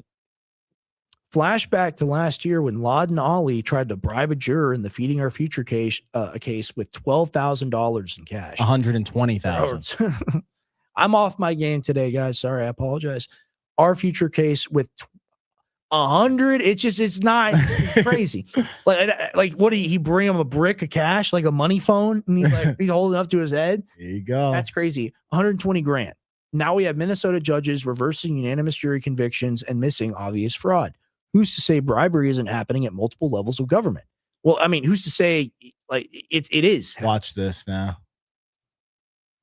We learned that an unknown woman showed up at the home of a juror. That unknown woman, U.S. Attorney Andy Luger says, is 31-year-old Laden Ali. Ali and 4 men are now charged with a rare crime, corruptly influencing a juror. Corruption of a jury through Well, I wonder what intimidation race or they are. bribery is a serious federal It's crime. not even. I'm going to pause it. It's not even a racial thing. You're right. It's like you said, like you're black, right? But like, what does that mean? I'm white. What does that mean? Yeah. Right. And it would be like saying that like I'm like Portuguese. No, that's a specific culture of East whatever Africa. that specific demographic does, and they learn that behavior from their parents and the surrounding community that that endorse that type of thing. Yeah, and the ethnic base of like people that are here, like white people, it's vast majority German people, and then people that are African American or black, it's vast majority West African and Nigerian. I'm Nigerian. Yeah, so like I'm German, he's Nigerian. These are Somali. Carries a significant prison sentence. In Lugar's press conference Wednesday, he highlighted how Ali flew to Minnesota from Seattle, where she also has ties. Juror 52 leaving a parking ramp. Lugar says Ali surveilled the youngest and only juror of color, following her home from the Crazy. courthouse. She's like, you're my people, so I could convince you. That's crazy. 3 days, Well, yeah, Ali in the allegedly club. drove by juror 52's Spring Lake This is Park great. home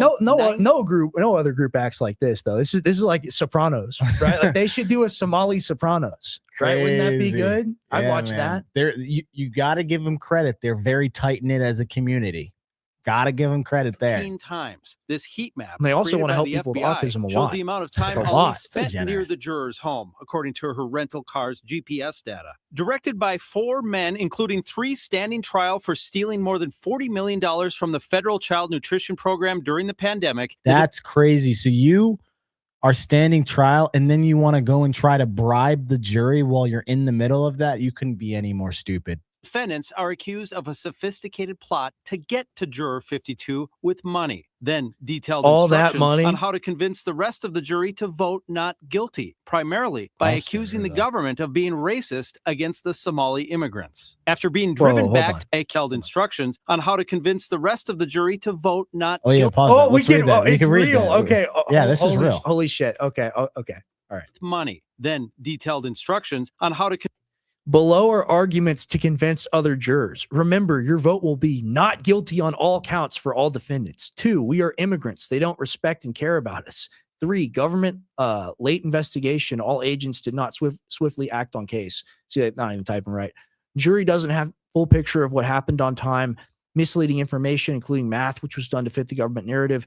Lack of credible witnesses. 3 years later, no one remembers anything about what happened.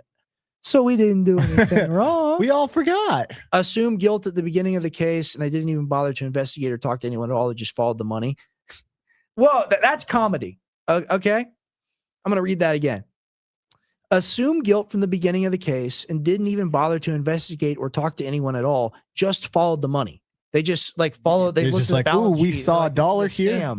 $100 there. Yeah. Let's just go chase that. You're not allowed to look at the numbers. To look at the numbers would be racist. No site visits, no surveillance, and nothing was ever done to visit any of the locations. They had over a year to do it, but they didn't at all. No one from the main sponsors indicted. Defendants, as presented by the government, made millions and millions outside of the food program. Damn, they spent some time on ChatGPT. Are they flexing that they made money outside of it so they're not total scammers? I guess that's what it reads as bizarre. I apologize, guys. I'm trying to keep up with it. For example, over 1 million in just credit card sales at one of their businesses. In just credit cards. Okay. No one from MD is indicted. No one from state government is indicted. No experts, including nutritionists and even food experts, were presented to jury to explain how the food industry or food program works. Prejudice against people of color. They had to add the racist twice. Yeah, it's racist. Prejudice. They followed the money or the numbers, and it's racist to follow the numbers. The government kept food industry or food program works. Prejudice, like I read. The government kept attacking Somali witnesses and asking them if it's true in Somali culture to cheat, steal, or lie, which was very racist. The government just followed the money and didn't do any real investigation to better understand the reimbursement program. Hadith was a big-time liar, and no one should believe him. His main goal is to get a deal from the government and not go to prison. So I guess that's the witness they have. Wow. Evidence presented doesn't support the main facts of the case. Just pictures and meal counts. And we can't read. They were very thorough, I gotta say. Yeah, they were very convinced thorough. the rest of the jury to vote not guilty, primarily by accusing the government of being racist against the Somali immigrants. After being driven back to juror number 52's house by this man, Abdul Karim Farah, Ali is accused of bringing $120,000 cash to the door and promising juror 52's family member that more money would come. So that's a nice mob touch. You put the flowers on the bag. Hey, by the way, that's all the fraud money. That's crazy. That's literally the fraud money. A scene right out of a mob movie. This is more than just a mob movie. You said This Sopranos. is a chilling attack on our system of justice. Lugar stressed how rare the attempted bribe of a juror is nationwide. Really cool But it last just name. doesn't happen in Minnesota. In fact, KARE 11 News was only able to find one other documented case in our state in 1961 during an actual mob trial taking place in Minneapolis involving the Kid Can liquor syndicate. He is the absolute most notorious mobster in Minnesota history. Twin Cities filmmaker Michael Greenberg studied Isidore Kid Can Blumenfeld, hoping to turn his short film into a series. In the 60s, obviously times had changed, and it was out of an act of desperation of trying to bribe somebody that they had no previous relationship with. The mob bribe was unsuccessful, just like in the Feeding Our Future case. The judge in the Kid Can case called the attempted bribe an even more serious crime than the underlying liquor law trial. Lugar characterizes it as an assault on the integrity of the justice system. There is no higher priority than protecting that system. Ladin Ali will be. Wow. Wow. So this is still either it's a developing story. No. This is in the past. This is I was showing you guys for context of like people who didn't remember this case of the Feeding Our Future. But this is one of the mainstream cases that has really like been like the staple corner for like them to be like, all right, this is why we can't give you guys money. So let me see where I'm at. You got more? Yeah, the last things on this is like, all right, so what triggered this freeze is like audit data showing the double-digit improper payment rates, the past fraud scandals like we're covering here, really the public pressure and the daily viral daycare fraud claims is actually doing that too, because everyone on X, Instagram, everybody's joking around, but it's very serious to their reputation if they don't take this serious. Right. So what the government is now going to be requiring, so before releasing funds, state must now verify attendance records and for child care claims, provide services which were actually delivered, submit claim-by-claim documentation, strengthen identity and eligibility verification, improve data sharing across states to prevent duplicates.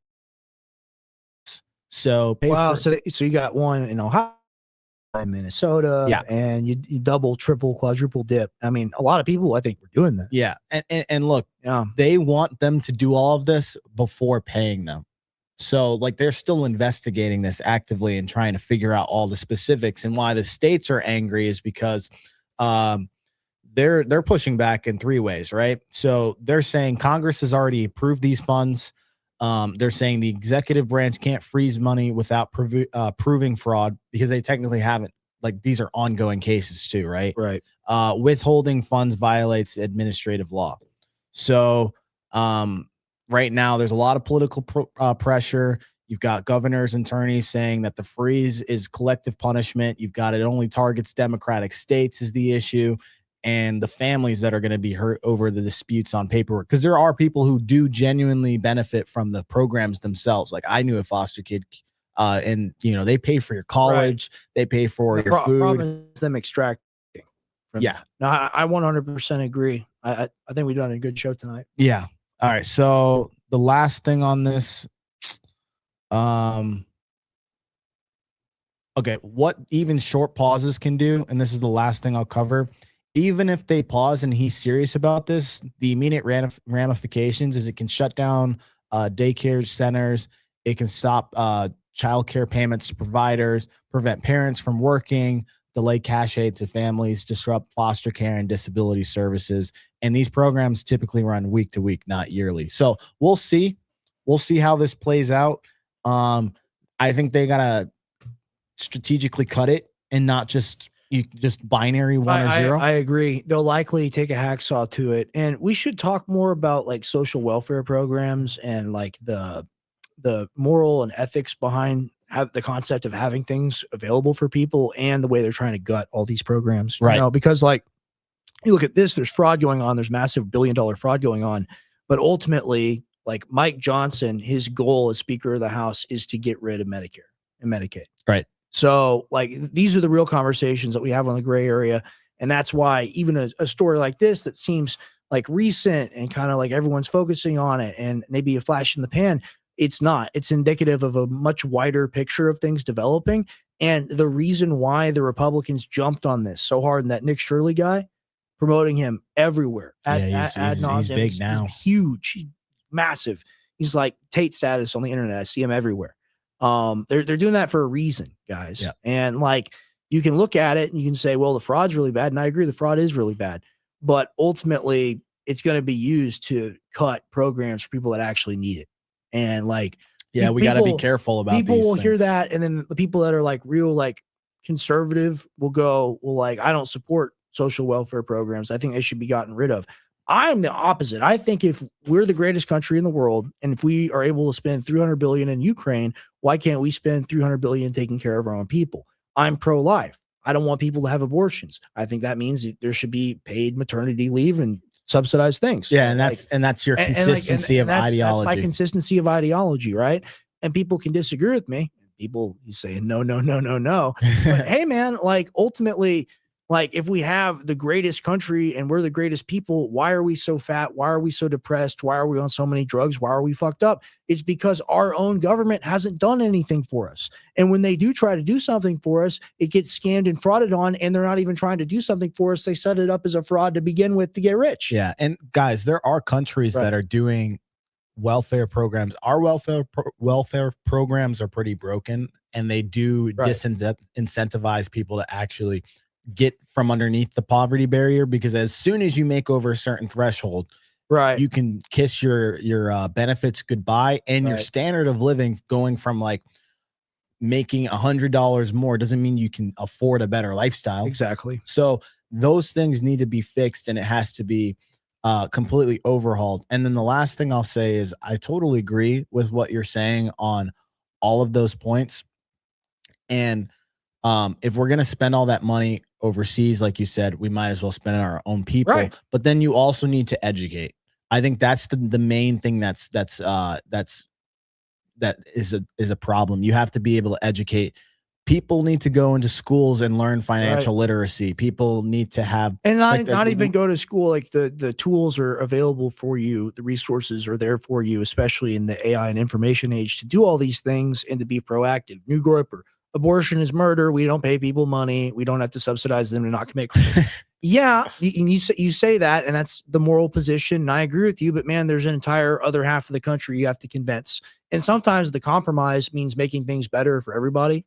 And instead of like, and whatever you believe about abortion, again, if you're talking about clear separation of church and state, that should not drive it's murder. It's murder. Like it's a human being. If you shoot a pregnant woman, you get charged with double homicide. Well, I know that, but I'm saying on this, we've never gotten into the abortion debate. People are going to get angry. No, I know. I'm incredibly pro-life. Like it's just basic sense. I'm with nuances, and I'm not necessarily. I'm not fully on that. If a woman is 4 weeks pregnant and someone shoots her in the head and she dies and the baby dies, and it's known that she's pregnant during the autopsy, the person is going to jail for a double homicide. But then when you go in to get it vacuumed out of you, that's just a medical procedure. No, but like, okay, so it's very easy. Oh man, I wish we weren't getting into this. But I have to say it. Look, hold on. If you look at it of why people have a problem, it is because in Christianity, it is taught thou shalt not kill and those types of things. No. It is driven. It is driven. Atheist, scientific, let's just take God out of it. Is it not killing a human being? No, I'm not saying it's not about killing a human being. I'm saying where does the concept come from for why people have the issue in the first place? It is religious based. I think that's deep and foundational to humanity beyond anything. No, but you can say it's religion based. I would say it's just based on early humanity. No, it's not, because there's other countries and other religions. What happened before Christianity? Really, Judaism. Tim, what was the primary modus operandi? Hinduism was around longer than Christianity. Sure, you can talk about that. Listen to me. These religions, Hinduism included, involved human sacrifice, involved child sacrifice, involved all sorts of nasty things. The reason why you point at religion and thou shalt not kill, Christianity and Judaism, really the Old Testament, introduced a better foundation, meaning you do not kill your son. That's the whole point of the Abraham and Isaac story. But then we're not taking account for the nuances where people are like, oh, well, you should have never made the decision for like people who got raped. Like those are cases where people are making decisions too, and they're not there. They're not there to take. You're going on the fringe example to prove the wider point as of why it should be legal. It's more so we won't fully agree. It's my main issue is the fact that like the person who has to take care of the kid ends up being a messed up person in the first place, and you put more evil out there. That's my issue. Well, because we give those people help. We give those people programs. But we're not ultimately unless we you don't got have raped, which is an incredibly I'm small saying percentage I'm of saying abortions, unless you're we killing your I'm kid for saying your own I'm personal I'm gain. saying Human I'm sacrifice. look, listen, unless we have the systems in place to actually help the people who are quote unquote got pregnant in bad situation, and there's all different types of ways you can get there, right? If we don't have the systems in place and you're forcing them, you and I aren't paying for the kid. We're not helping them out. That's the issue. I would make the argument that the country should help pay for children. And I would make the argument that over half of black babies being aborted in New York is a very bad thing. I would want those people to live. The problem is not even just that. It also comes down to the teaching. Human beings walk around. No, it comes down to the teaching too. Like if you have a kid that's raised in a single parent household, the probability of that kid going and doing bad things is significantly increased. So that's a cultural thing. Just because the probability of something bad happening in the person's life is much higher means they don't deserve the chance to live. No, what I'm saying is the decision. Yeah. Because if you're talking about being ideologically consistent, it's like somebody sitting there saying, well, freedom of speech, who defines that? Well, I'm making that decision and I'm deciding to take that out of the equation. It's not a metaphysical thing. It's a literal thing. It's a literal thing of murder, of killing something, of ending a life in order to have personal gain of not dealing with it. No, but that's not every case. That's what I'm saying. There's nuances. We don't provide for the nuances. In every case, they don't kill a human being for some sort of personal gain. We won't agree on this point. But I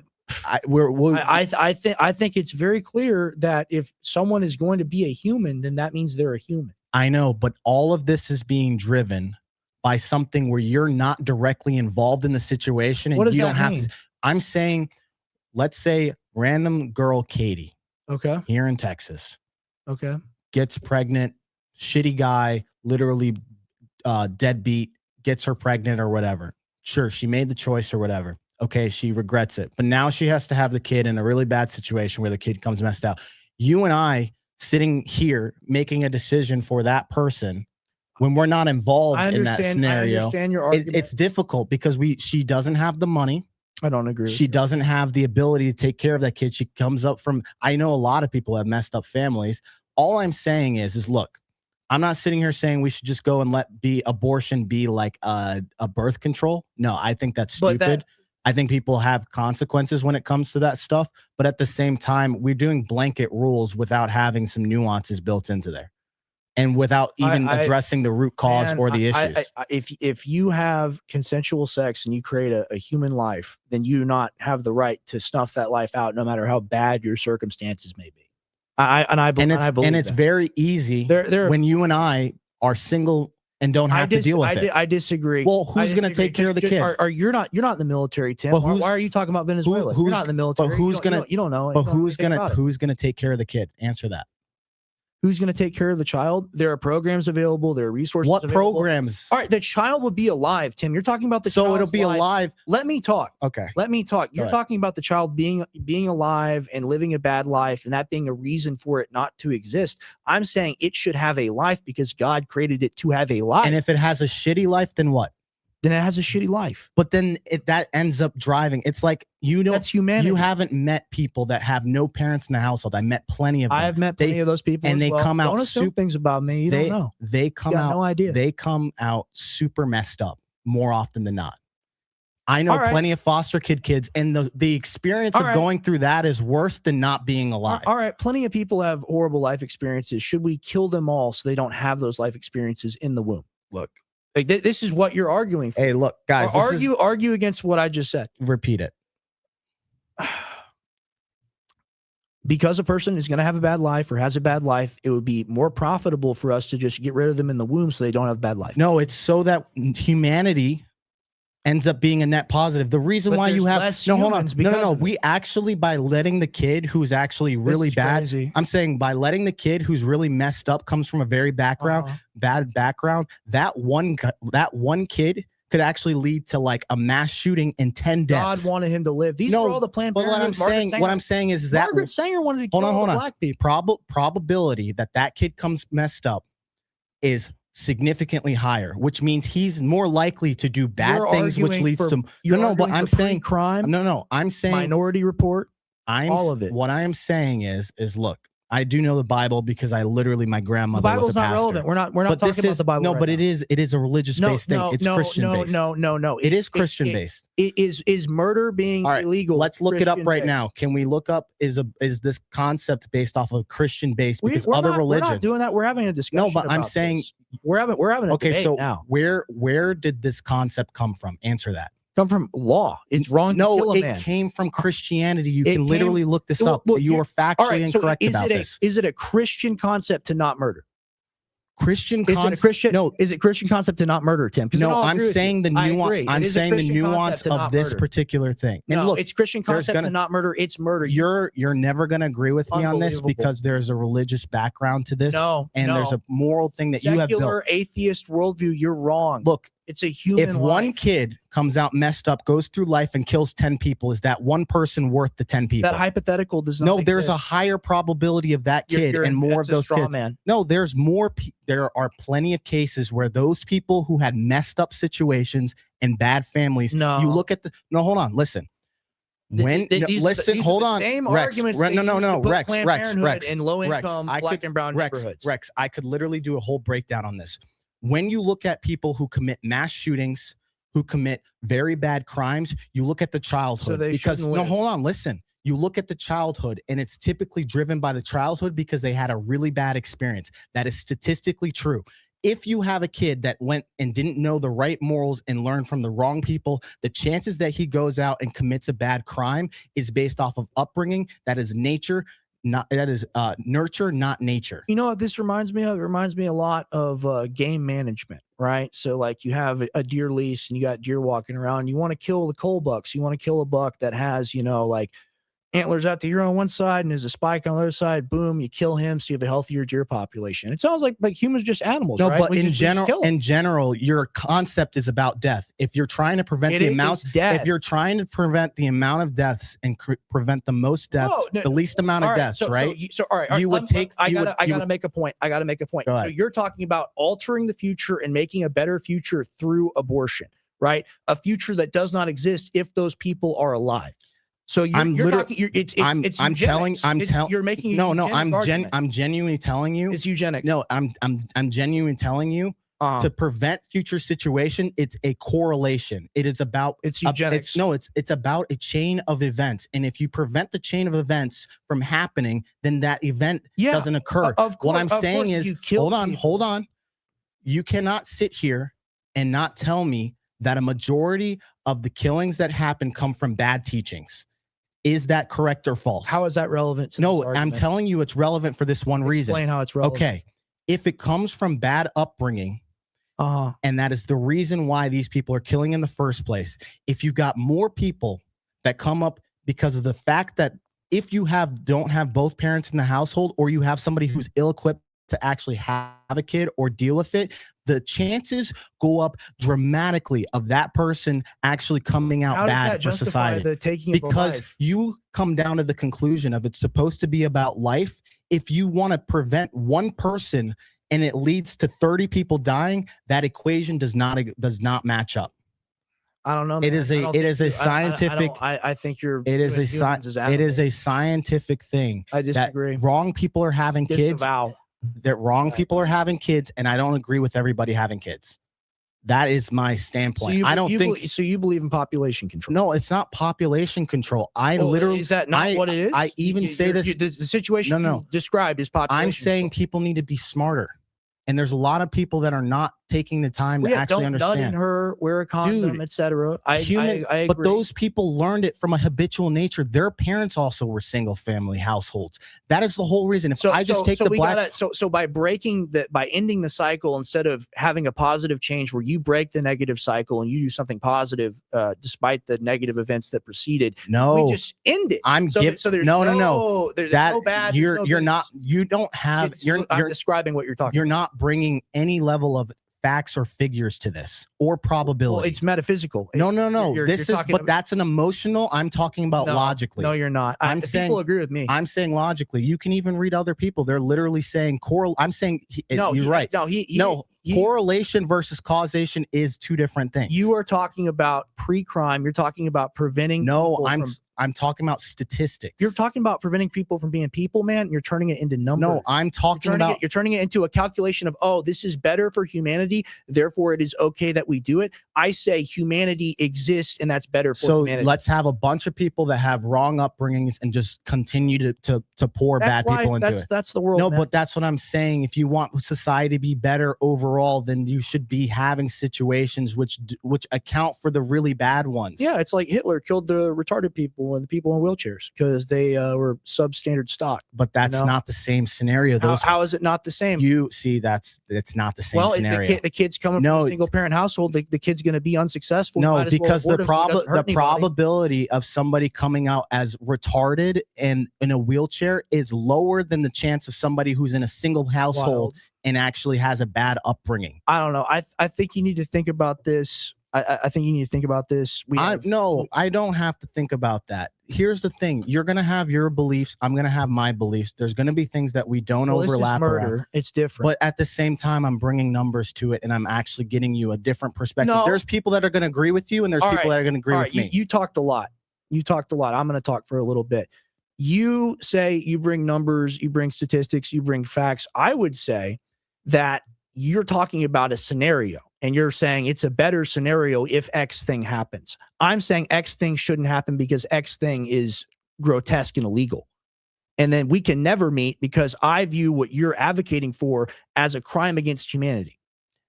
Is killing 30 people a crime against humanity? Killing anyone is a crime against humanity. Okay, so if you know let's say you're on the train track and you know this is a scenario that will probably happen if you let it happen, right? Would you not step in front of that situation? What is that? All right, let's say you know there's one person here and there's 30 people here. This is the train scenario. Okay.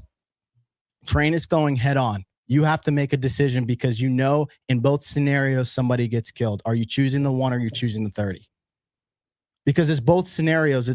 These are real case scenarios that happen. All right. So this is a human child. This doesn't have any brain capacity. All right, and here we go. You have tried to keep it on the future. You've tried to keep it on the positive impact of having the abortion for whatever you want to call it. I would call it population control. Is it a human being? Does it have a life? Technically, at a certain point, certain point, actually what makes a human cognitively I'm not saying abort babies at month 9. That's not what I'm talking about. There is a threshold for that. But you're okay with the vacuum. I'm saying at the point at which the kid doesn't even have any concept. It's not life until you actually have the organism of the heart being actually formed, all those things being into consideration. So you're talking about the cellular level. Okay. I'm saying if you know at like month 1 or 2 that this kid is going to have a super bad situation, you should be able to have nuances. You're going back into the future again. At 9, is it a child? I'm saying at 7. When does it become a child? I'm saying what week does it become? We can literally look this up. No, man. I'm telling you, there's facts to this. Man. This is not. We can literally look this up right now. Man, the second she gets pregnant, it's a kid. If a seed is germinated and you put it in the ground at that moment, it is a plant.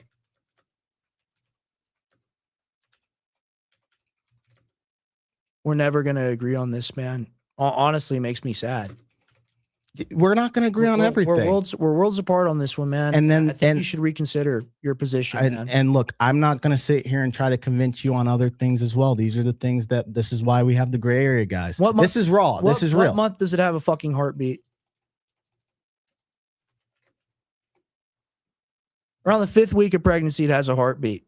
And before that, it's there. It exists. It's going to be a person. It is a human being. It is a human being. And you said it doesn't know it exists. So how are you going to sit there and say that? But the law disagrees with you. If a woman with a 2-week-old fetus gets shot, it's a double homicide. That is a law that we have created as a society, and that is being driven by people who aren't in the situation. That's insane.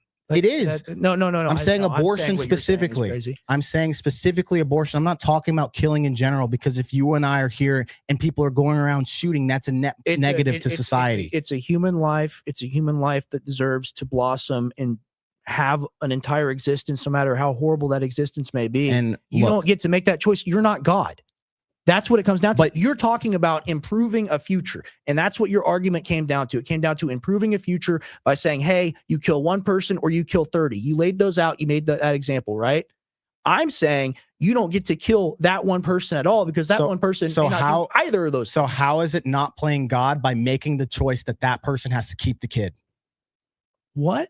No, answer the question. How is it also not playing God in reverse by just making that decision for the person who you? No. Listen to what I'm saying. It's murder. How is it not playing God and making a decision for on behalf of another person who you have no connection to and do not know? Is that not control? There's a prior decision that's made to have the child. No. I'm asking the question. Is it not making a decision for somebody else? And is that not playing God? Oh, you can't kill your baby? Oh, all right.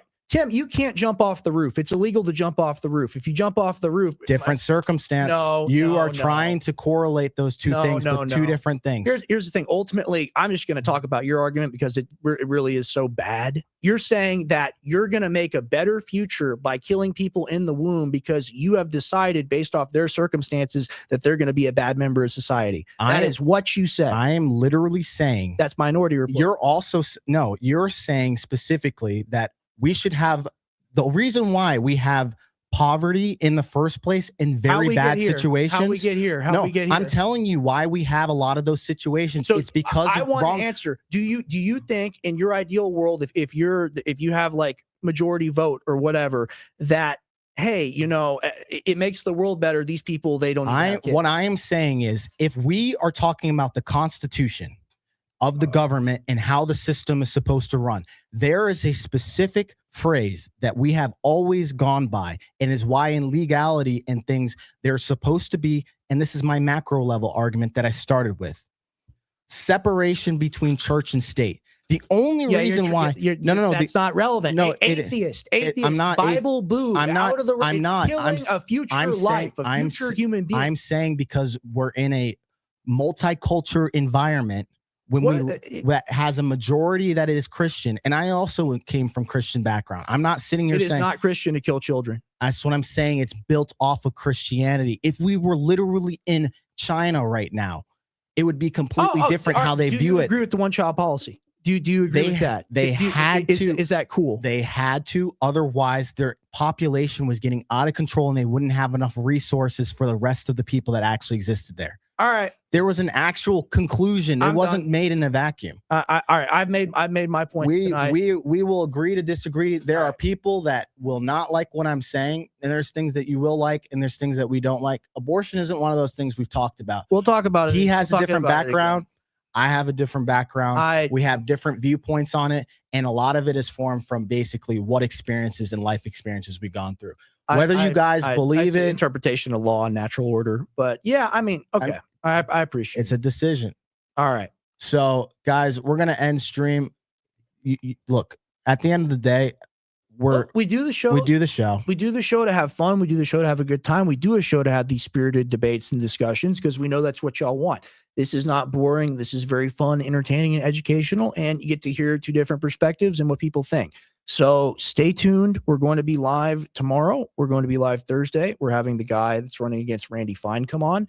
That's going to be really exciting. And then Sunday, we have a big guest. We're going to keep that secret, partially because it's hard to say his name. Yeah, I know. You can pull up his X account. Yeah, actually, we'll do that.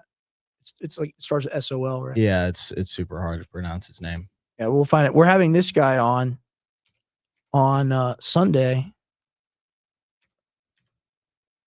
What is it? No, it's not that. Will you look it up on your phone? Yeah. And we're going to have this guy on. Yeah, it's Suleimani Ahmed. How do you spell it? S-U-L-A. Oh, I think I saw him. Yeah, that one.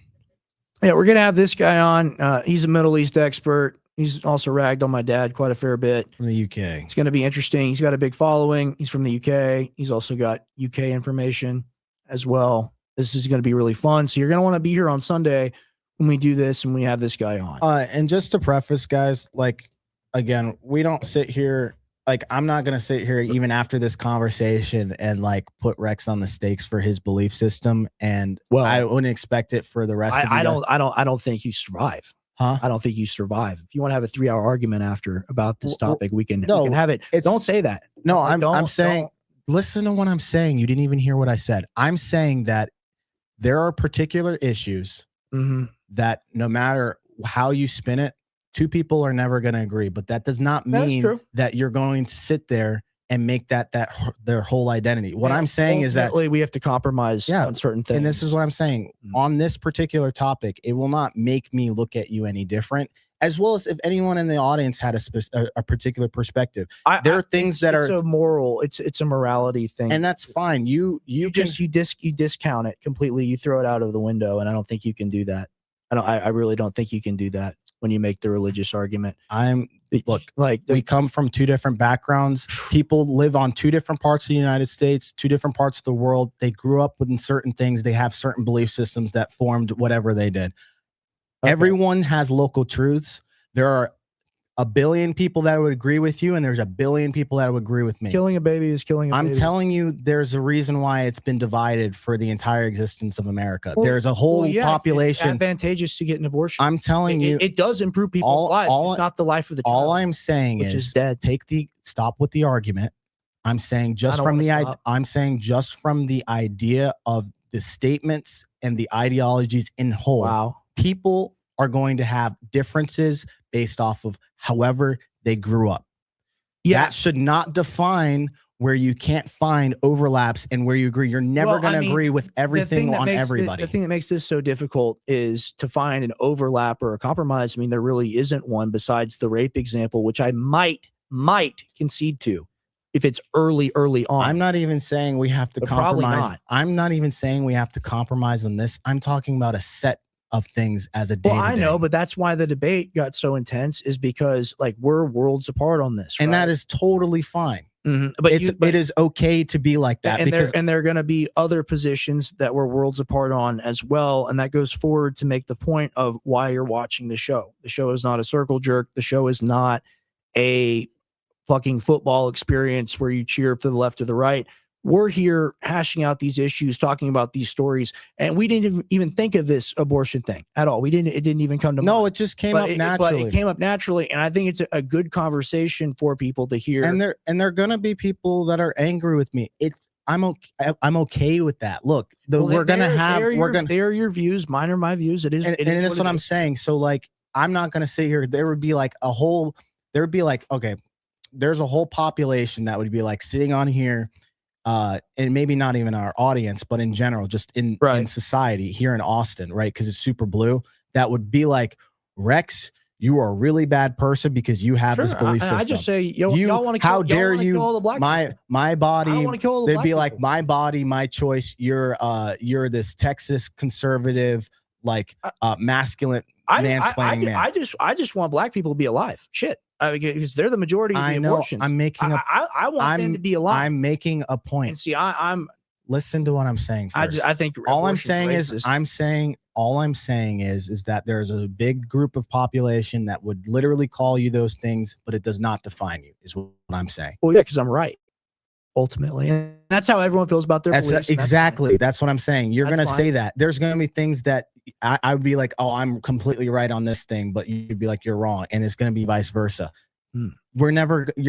There's certain things you're never going to agree on, guys. Well, very, very fun. We went over the 2-hour mark. We set out to do 90 minutes. We're going to end the show. Again, remember, we're going to be live tomorrow. We're going to be live Thursday with the guy running against Randy Fine in Congress. That's going to be very exciting.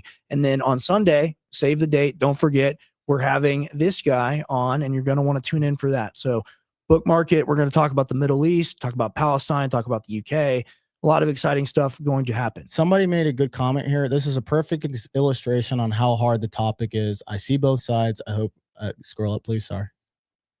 I hope Rex is. That's your opinion. No, I'm just saying. Like, I hope Rex is able to understand and realize that it's okay to disagree. Great job, gentlemen. That is the true message. I realize from a diplomatic level, from a friend level, it's okay to disagree with this. This is core objective morality to me, which is why I won't budge from it. It's just like I see them killing kids in Gaza, and I won't. I go, that's right. And I'm not sitting here penalizing you for it either. I'm like, that's okay for you to believe that. Okay, and vice versa, because if we penalized either of each other, we wouldn't be doing the show. Exactly. So thank you for being here guys tonight.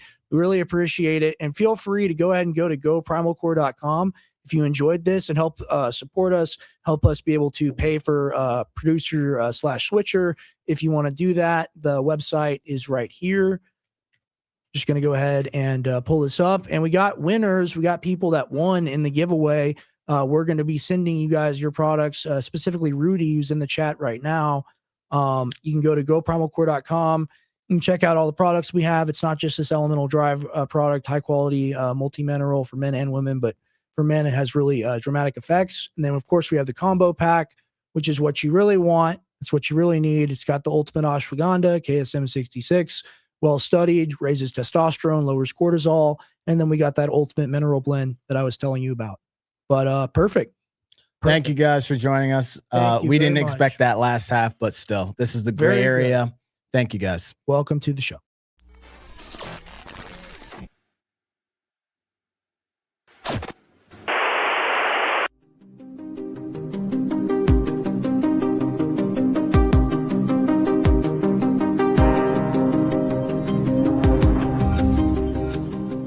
Modern life has left us out of balance. Long ago, it was once said, certain remedies could grant a man the vitality of a horse. For over 6,000 years, these natural remedies have been harvested and tested by generations. Why create complex formulas when nature's roots are still in our hands? Try Primal Core, ancient remedies for modern life.